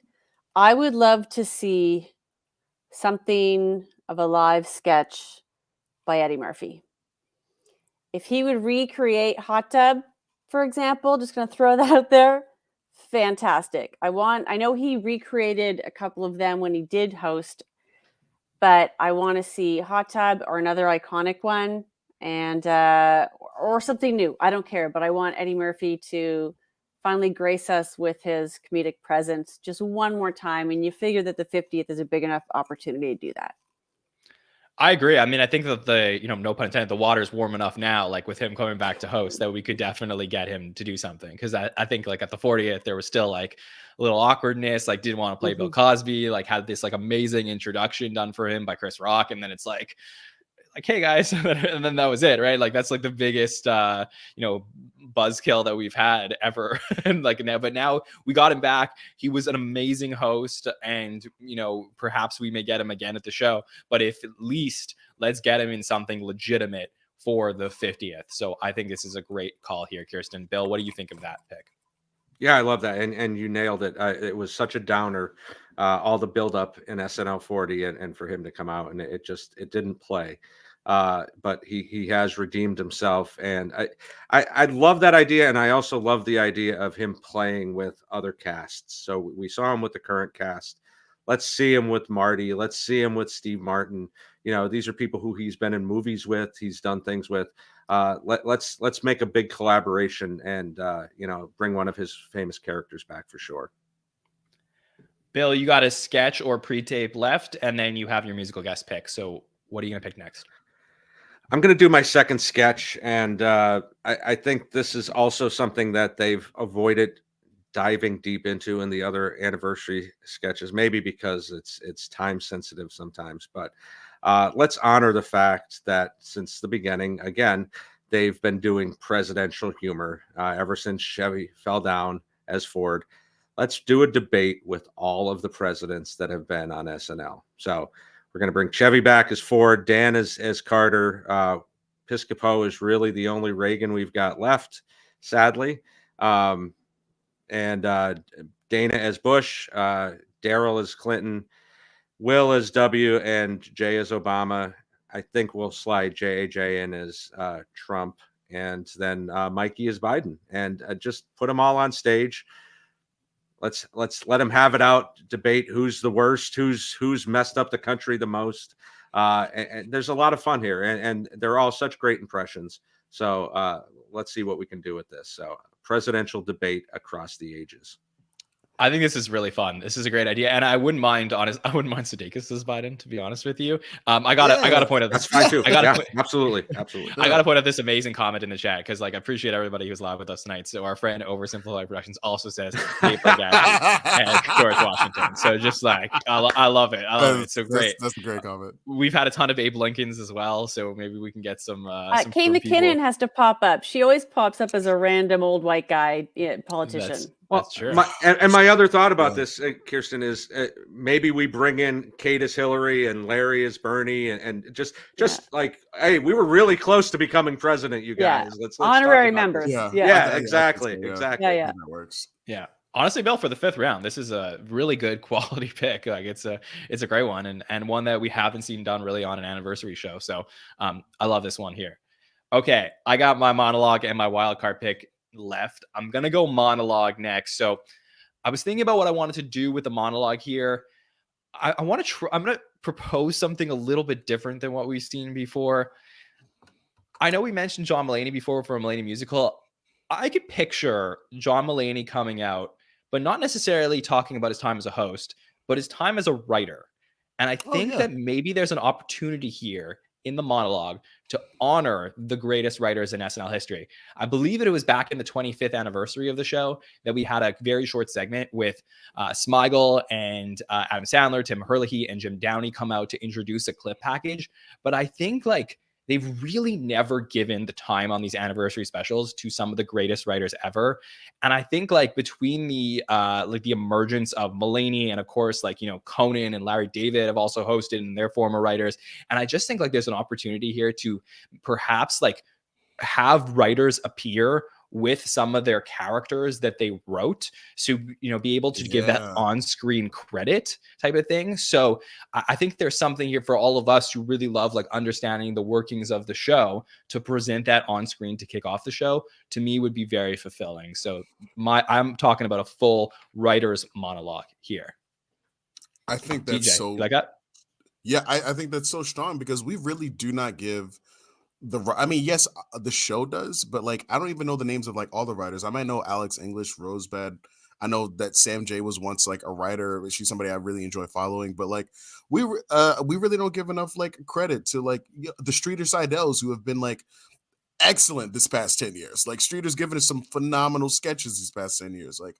We don't give them enough credit, and they deserve more than literally just a nod. They deserve more than an in memoriam thing because they're literally the foundation of the show. Yes, Bowen or Ego might have an idea and they can write. I know they can, but there's a whole other team of people that we never see on screen except maybe pop up in a questions from the audience segment. They for sure deserve their shout out. I love that idea of them showing maybe just the ones that are comics. So you have Rosebud, you have Alex, maybe Sam J comes back, and you're you have I think it's a great place for Conan to come out, but you're you have them stand next to this, you stand next to Keenan is this is mine. I made this. Haha. I don't know, maybe the ones that do have the stage presence, but you put Keenan with Ryan Tucker, so you're able to explain hey, this is the guy who helped create a lot of these sketches. Exactly. I think it's an opportunity to have Odenkirk and even Al Frank in there. I think there's just there's moments here, there's people who have been so responsible for the show being what it is, including Lorne Michaels, who was an original writer on the show and helped contribute with Chevy to creating like a lot of the stuff that you got to really enjoy from season 1, and among other writers that are there, obviously. And I just think like this is to me something I would love to see. Maybe it isn't the monologue, but for me, as I'm thinking about my monologue, I think we could convert it over there in some fashion. So that is my pick. More than deserved. It's more than deserved for them. Like more than deserved. Yeah. All right, Sammy Kay, you have 2 more picks. You got your cold open and your wild card. So let's get your first one, and then we're going to get your final pick of the draft. All right.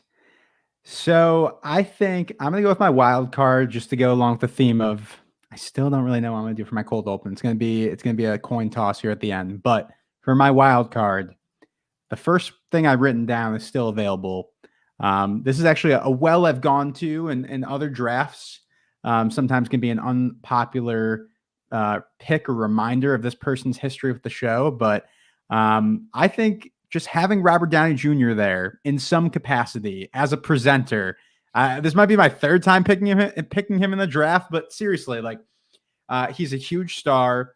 I feel like if you're like checking off the boxes of, big SNL comeback stories, you have like Eddie Murphy hosting recent years and Sandler hosting, it maybe isn't a big comeback because he did great work on the show. Obviously, he's arguably a part of the worst season in the show's history, but he's a big star.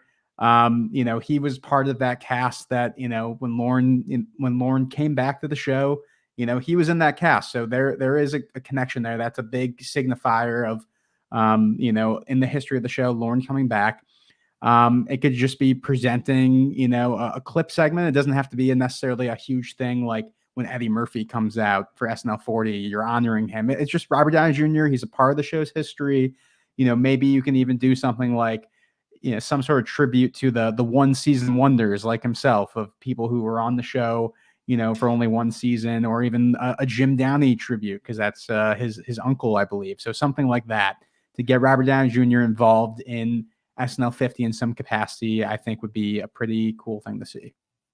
Yeah, I totally agree. I mean, like, I think it's something that people have been asking for. Like, whenever we do host predictions, it's something that people have been asking for many, many times. And he did, in fact, host in season 22, episode 6. So we have seen him return to the show since then. And so it's like not completely impossible to get something like this. And I do wonder if perhaps he does host either later this year or early next year. And I think if that does happen, we're for sure going to see him in the 50th. So it could be fascinating. Kirstin, what do you think of the RDJ idea here from Sammy Kay?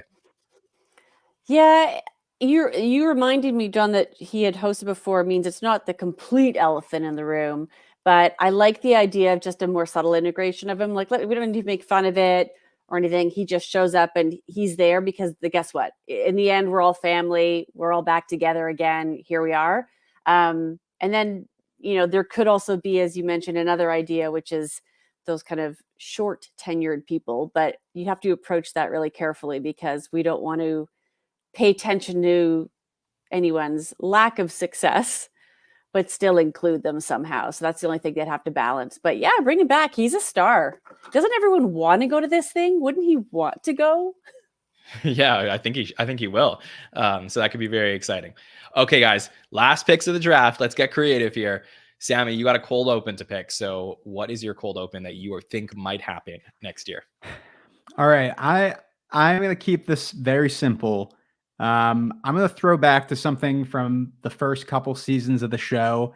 And instead of going the way that SNL 40 went with a big musical number with, Justin Timberlake, let's do an SNL locker room sketch. Let's go back to the beginning of the show and maybe have somebody who's in the current cast, maybe, if someone joins the cast next year for SNL 50, the newest featured player is like the first person to open up the show, I think would be a bold choice. And then in the SNL locker room, because it's SNL 50, that's where you just start seeing everybody pop in. You see Adam Sandler, you see Kristen Wiig, you see Eddie Murphy, and maybe they're giving advice to, whoever this cast member is. But it's very much just playing along the lines of those old sketches from the first 5 years of the show that, this is a job for people. People are, they got stuff in their locker, but for SNL 50, everybody is almost like a part of the cast again for one night only. So,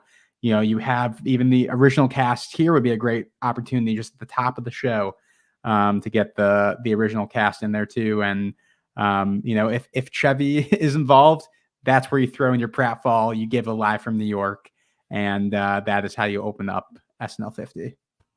Yeah, I love every minute of that. Go ahead, TJ. No, I was just gonna. No, I have such a mixed history with Chevy because I love him on Community, but I know he's also a racist piece of shit who talked down to Donald Glover, who's my hero. I'm so mixed on him. I was just wondering if Chevy Chase falls down, much like which is such his bit, does he get up? Like I'm just like I don't think I don't know. I think somebody else may do the pratfall at this point. Yeah, but I don't know. Would Chevy do that anymore? Like, well, Chevy didn't even do the Chevy didn't even do the pratfall in SNL 15.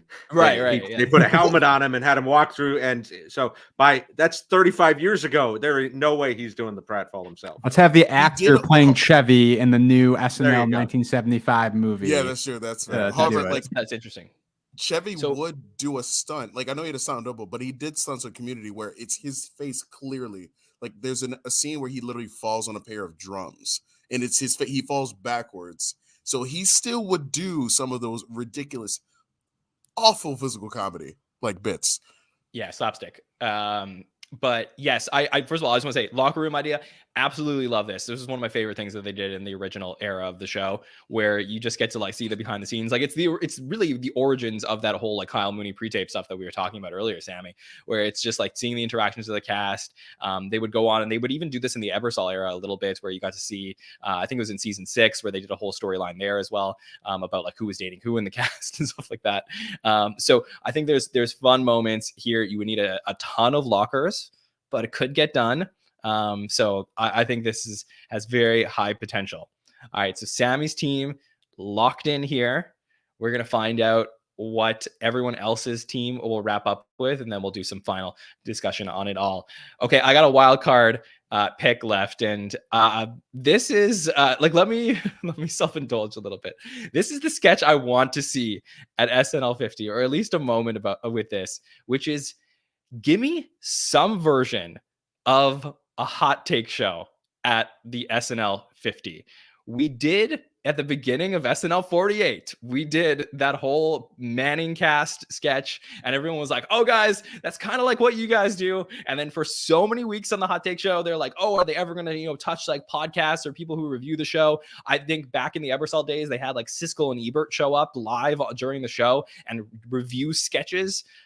Now we could do some version of self-analysis of the show during the show. And I'm not saying it has to be me, but I'm just saying, I think you could perhaps have different cast members doing some reviews, doing some fun at the fact, because believe it or not, the fandom, there would be no SNL if there was no people watching the show. And I think that include the fans in some way in the show could be a very special moment. So my official wildcard pick is that there will be some version of a hot take show at the 50th, where we will do some live analysis of Saturday Night Live. Bill, what do you think? Some version, it better be us. I hope. Let's cut to outside Radio City and see John and TJ and Kirstin and Sammy and Bill doing a hot take live in action. Absolutely. Why not? I don't think Lauren is letting TJ anywhere near the building if he thinks Paul Stanley was a Beatle. Unless I'm an audience member, he shouldn't. Just keep looking at the rabbits, John. Just keep looking at the rabbits. It's a sweet, sweet dream that you got. But I do think there should be some kind of like, it would be really fun for there to be some type of fan acknowledgement, but I don't think that goes beyond it'd be fun if there was some type of like pre-tape, just like if SNL was like a more serious show, I could see some type of like pre-tape where it's like just fans thanking people or telling stories about how the show brought them together. Like there's something like that that's like very tender, very sweet, but it's not funny. So like no. But I'm not even saying like, hey, like let's cut to the fans outside to like acknowledge what's happening in SNL 50. Like I don't think they need to do that. They let us freeze outside of Studio 88. Like, it's almost antithetical to like what the show really is if they were to do something like that. But I do think that like you can actually take the cast and like use an opportunity to do some like live like review of the show. So Kirstin, am I like crazy here? No, there's a part where it almost felt a little meta, where they were almost involved in it, to a point, and there was like that was the live aspect of the show, which is a slippery slope. I feel like from a broadcast perspective, there should definitely be some interstitials like that aren't part of the show, but that are part of like NBC's, live coverage of this momentous event. So, who needs the ESPN desk when you've got the hot take desk? Yeah, I mean, bring Mike Murray on, like Manette just said. Like, I mean, it's none of us. It's Mike Murray. Do the screen time live at the 50. I mean, look, it could be something as simple as like Dana Carvey and David Spade doing some like live fly on the wall during the show. I mean, I'm like, it could be something as simple as that. Like a little bit. Your concept is podcast integration of some sort. Yeah. Why not? Why not? I'm very glad that this podcast is pro integration. It's a good thing. Yes. You guys are ahead of the times. Streets 100%. Ahead, all of you. Yes. Okay, Bill Kenney, you got a musical guest pick to go, so let's get to it. It's hard. It's a hard choice here, and I don't know. We've had some great picks already, but I think I'm going to go with an original era group that was only on the show together once, but it was so famous and infamous that they came on. It was one of the first times we saw a man kiss another man, and it wasn't meant for laughs. When Mick Jagger kissed the guitarist, who's escaping me. But I'm, of course, talking about the Rolling Stones. I think this would be a great way to bring the eras together. Mick was just on the show in the fall, still a friend of the show. Keith Richards was at the 40th. Let's bring them all together, do a couple more songs, and make it full circle. So I'm going with Rolling Stones. Why did I think you were about to say Devo? Fear. Yeah, that's what I was very close. But obviously this is a perfect pick, Bill. I think it's a great call. The Rolling Stones literally kicked off the fourth season of the show as hosts, and I just think that like the fun of this is it would be incredible. And clearly they still got it. So I think that they could do it, and they just performed with Lady Gaga, and I just think this could be a very fun integration of them, perhaps with even other artists through the generations. So Rolling Stones go to Bill Kenney. All right, Kirstin, you have a musical guest pick as well. So who is yours? I do. I have been trying to decide between two different options. One would be a classic friend of the show band who have been on many, many times and span a lot of the decades of the show, which would be Foo Fighters. My other, though, was Billie Eilish, because I do think she's, in addition to being like popular with younger people, she wrote a Bond song. She's up for an Oscar. Like, I think she's going to have a very long career. So, you know what? In this moment, I'm officially picking Billie because I'm more excited about that option. So I think she's creative. I think when she did that kind of rotating stage thing, no matter how expensive it was amazing creativity. And she would probably do something just as cool, if not cooler. And I think she'd be a bet that if you look back, they would say, yeah, of course they booked Billie Eilish. She's an icon. And that would make a lot of sense, no matter how far in the future we go. To me, this is a no-brainer. I mean, I think when she was on in the fall, I compared her to Miley Cyrus in terms of what they do on the show. And I just think like it just completely makes sense. I believe, they're going to go for the big names for sure, like the McCartneys and the Taylor Swifts and stuff like that. But like, not that Billie isn't on that level, but I'm just saying like, I think that this to me is like, sort of just like the first name that's going to roll off anybody's like tongue when they're like thinking of people who could naturally be a part of the show. So I love this pick, Kirstin, and it totally makes sense. And I think this is you could cash one check that you're going to be like, yeah, this one's going to happen. I would bet on that. Mm-hmm. All right, TJ, we're going to close our draft with you tonight, where you can pick any sketch or pre-tape from the history of the show to be converted to an SNL 50 moment. So what are you going to pick? Okay, so I'm not gonna pick the super gay duo. Maybe at the SNL 60th. Maybe that's what it is. It'll be Punky Johnson and Bo and Yang together. I don't know, but this is gonna be a little weird, and I just because so it's not gonna sound like great, but just go with me here. Actually, I'm not saying go with me. This is just a thought I had. So, what's another big thing that's like a piece of SNL history? The after parties. But the after parties are not necessarily something that the fans are as aware of. You hear Bowen talking about it on a podcast, or you hear Punky mentioning it in an interview.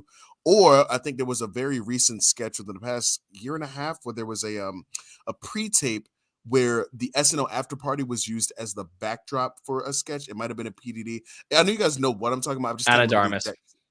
Thank you. Yes, that's what it was. And like, so that's another piece sort of like the SNL lexicon, these legendary huge parties you hear about. I think there's like a story Jimmy Fallon talks about, like Prince performing at the SNL 40th like all the time. It's a pretty like famous story.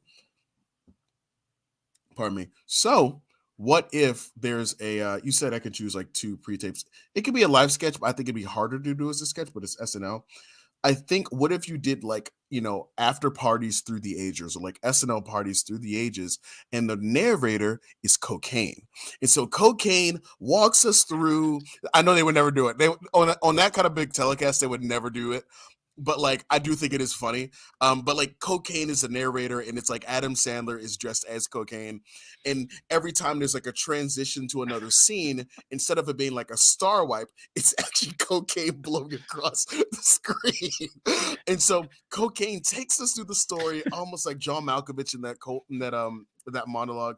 And like Cocaine takes us through all the different stories, from like people playing Chevy, most likely yelling at interns, to like Adam and Farley, like Adam Sandler and like Farley, like having a good time, to maybe one of the most recent cast members for sure, like snorting cocaine. And that's the way the story ends, is with like Cocaine is like, SNL's been on for 50 years and we're gonna go another 50, and it's like SNL times Cocaine is like the bumper. So like I know the Cocaine bit is like the silly. That's just me, like just Bumper? like fucking around.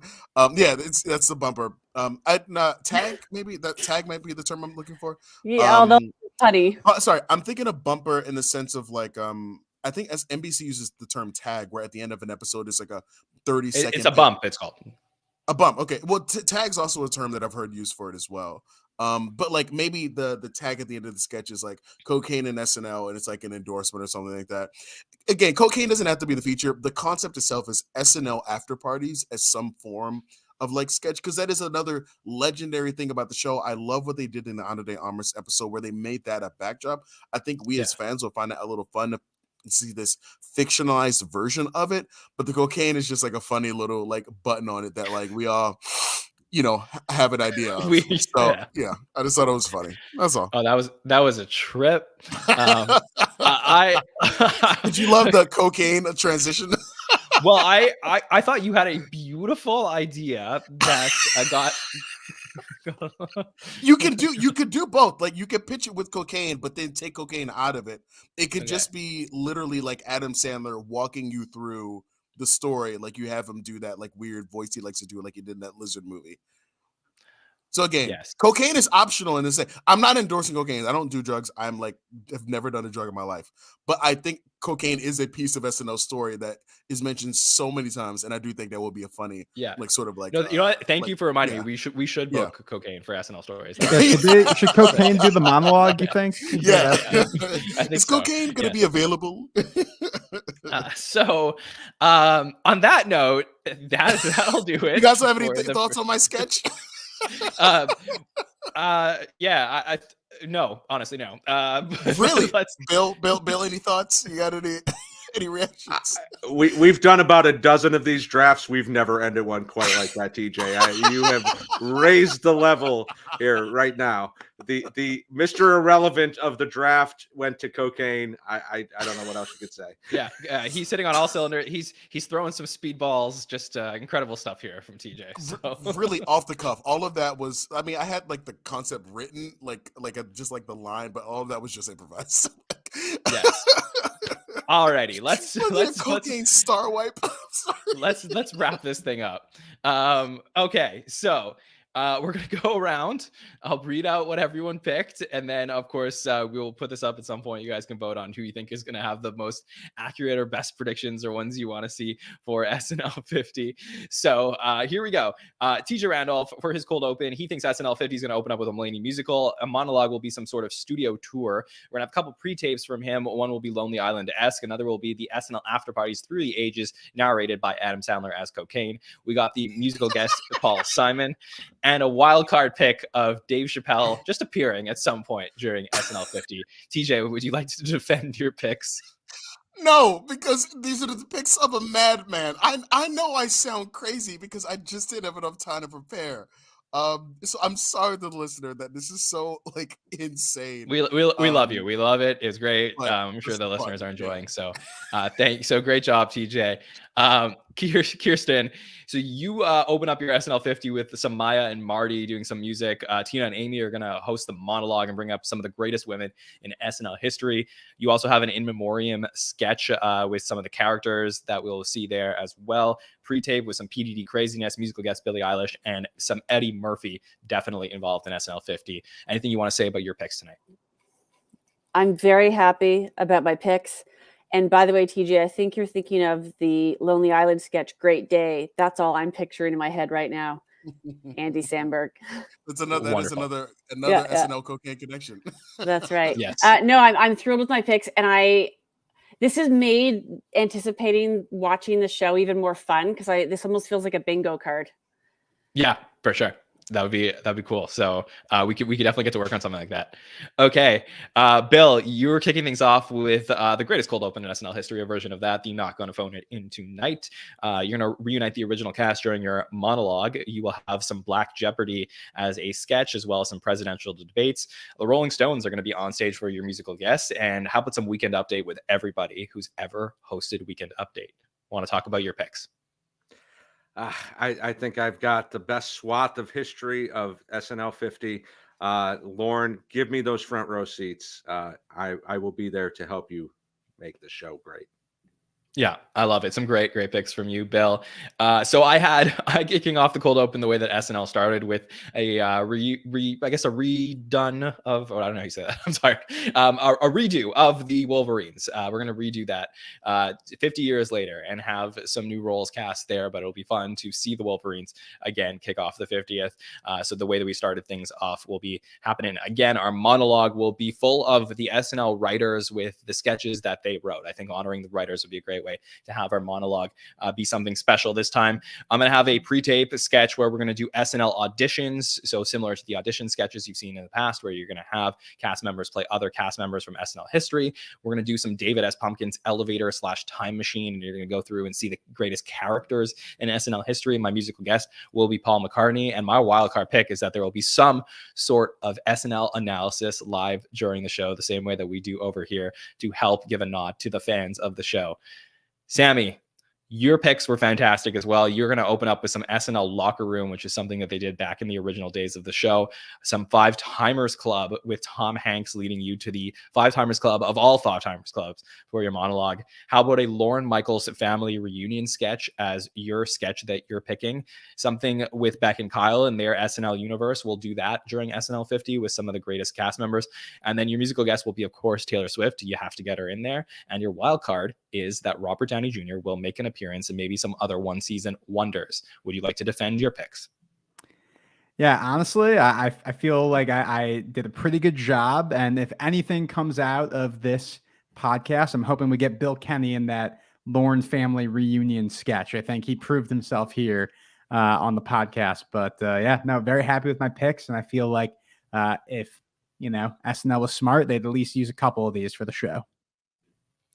Definitely. Yeah, this was so much fun. I mean, this officially kicks off the countdown to SNL 50. There's going to be so much that we're going to talk about over the next year to celebrate SNL's history, both on this podcast and the actual show will do itself. We have some really fun things planned here, some things that we wouldn't normally do on the show. We have some things that are in the works now that we'll announce as we get towards the end of season 49 to help you get yourself ready for SNL 50. So I'm very excited to talk about that. And I'm sure we're going to have a ton of fun podcasts leading up to this giant celebration of SNL history.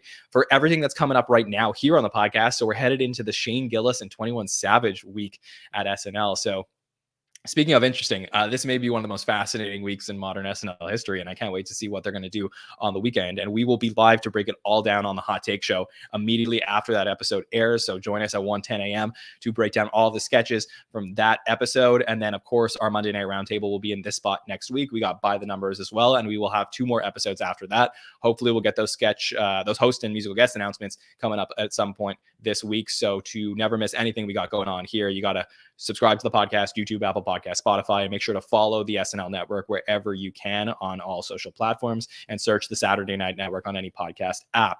TJ, thanks for joining us, man. You were a ball of fun tonight. So please tell listeners where they could check you out. You can check me out by never doing this podcast again, because I always regret and feel like I'm doing terrible things, and I just say stupidest stuff.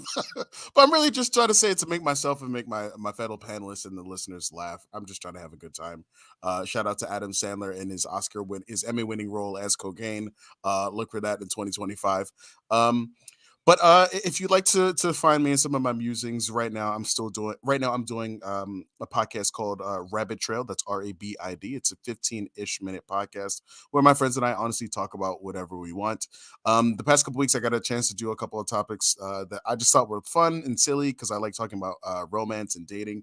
So we did an episode on school crushes, like those awkward crushes that you have when you're like in like high school, middle school. Like, did you have game? Did you not have game? We also did an episode recently where we talked about the fellas and I chatted about some of the bad flirting methods we've had throughout our entire life, even though some of us are in very good healthy relationships and still may not have game. So I think those are just like fun topics we got a chance to do recently on, again, that's a Rabbit Trail. That's RABID. You can find it on any podcatcher. You can also reach out to us on Facebook, Instagram, and Twitter at We Are Rabbit Trail. You can find me, TJ, at King Compliment on Instagram. Thanks for having me, John. And shout out to my appearance on SNL By the Numbers with Mike Murray recently, because that was a really fun episode to do. John, I'm glad you're feeling better. But that was a fun recording with shout out Amanda Barkin. She's wonderful as well. And shout out Mike Murray. Sorry, Kirstin, for interrupting. I apologize. Thank you, TJ. And thank you for filling in for me that night. It was great. Kirstin, so great to get to talk to you and get your thoughts on all this. It was absolutely wonderful. So please tell the listeners where they can check you out. Yeah, you bet. And thanks again. This was an absolute blast. You can check out, if you're in the Toronto area, an event series that I co-host called Generation Women. Find us at generationwomen.ca. It's an intergenerational storytelling event to elevate women's voices. Thank you, Bill Kenney. Such a pleasure. So tell listeners where they can check out everything you got going on. Thank you for having me. I have nothing as interesting as my fellow panelists going on, but you can find me here. I was actually on with Thomas on the SNL Hall of Fame last week, trying to nominate Martin Short as a host for the SNL Hall of Fame. So check me out over there, and follow me at BKLove73. Very exciting, and was a great episode. And I believe somebody else here is on the SNL Hall of Fame recently. So Sammy Kay, please tell listeners so they can check you out and anything else you got going on. John, thanks for having me as always. This was probably one of our best drafts ever, honestly. You guys can find me at that Sammy Kay on Twitter, Instagram, and TikTok. As always, you can find me here on the SNN on various shows, including our Superfan Takeovers, where we've done a ton of fun drafts like this. And then, yeah, as John mentioned, I was on the SNL Hall of Fame podcast today talking about the great Julio Torres and his time as a writer on SNL. And just got to shout out my man, Robert Downey Jr. Again, third time. I think this is actually my third time picking him in the draft, which is kind of crazy. So I'm just a Marvel fanboy over here. But yeah, thanks for having me. Yeah, thanks, Sammy. And I do want to plug also our feedback show last week. I know we do put out a lot of content here, but if you don't listen to our feedback show, this is the one to listen to, I think, because I was on with Sammy. We had some amazing patrons of ours come on the show. So these are the paid subscribers of ours that help support our show, which you can always do at patreon.com/the SNL Network. They sign up for the show, they call in, and we just had a great conversation of the state of Saturday Night Live. I think season 49 has been a very interesting season, some really good moments, some other, more divisive moments. And I think we had some group therapy last week to talk through all of these moments that are happening during the season and discuss it. And I just think I'm really proud of what we produced last week. And I think it was really fun and an interactive show. So if you ever want to be a part of those shows, you do have the opportunity, but definitely check out the one from last week if you didn't get an opportunity to yet. All right. So thank you to TJ, Kirstin, Bill, and Sammy tonight, and especially tonight, because I know we put this together pretty last minute, but I think you all brought it tonight. So I appreciate you. And thank you to, all of our wonderful, production staff in the chat, including Alice and Matt, who helped, build the concept for this tonight. So appreciate you guys. My name is Jon Schneider from the SNN. We will see you next time, everybody. Have a good one.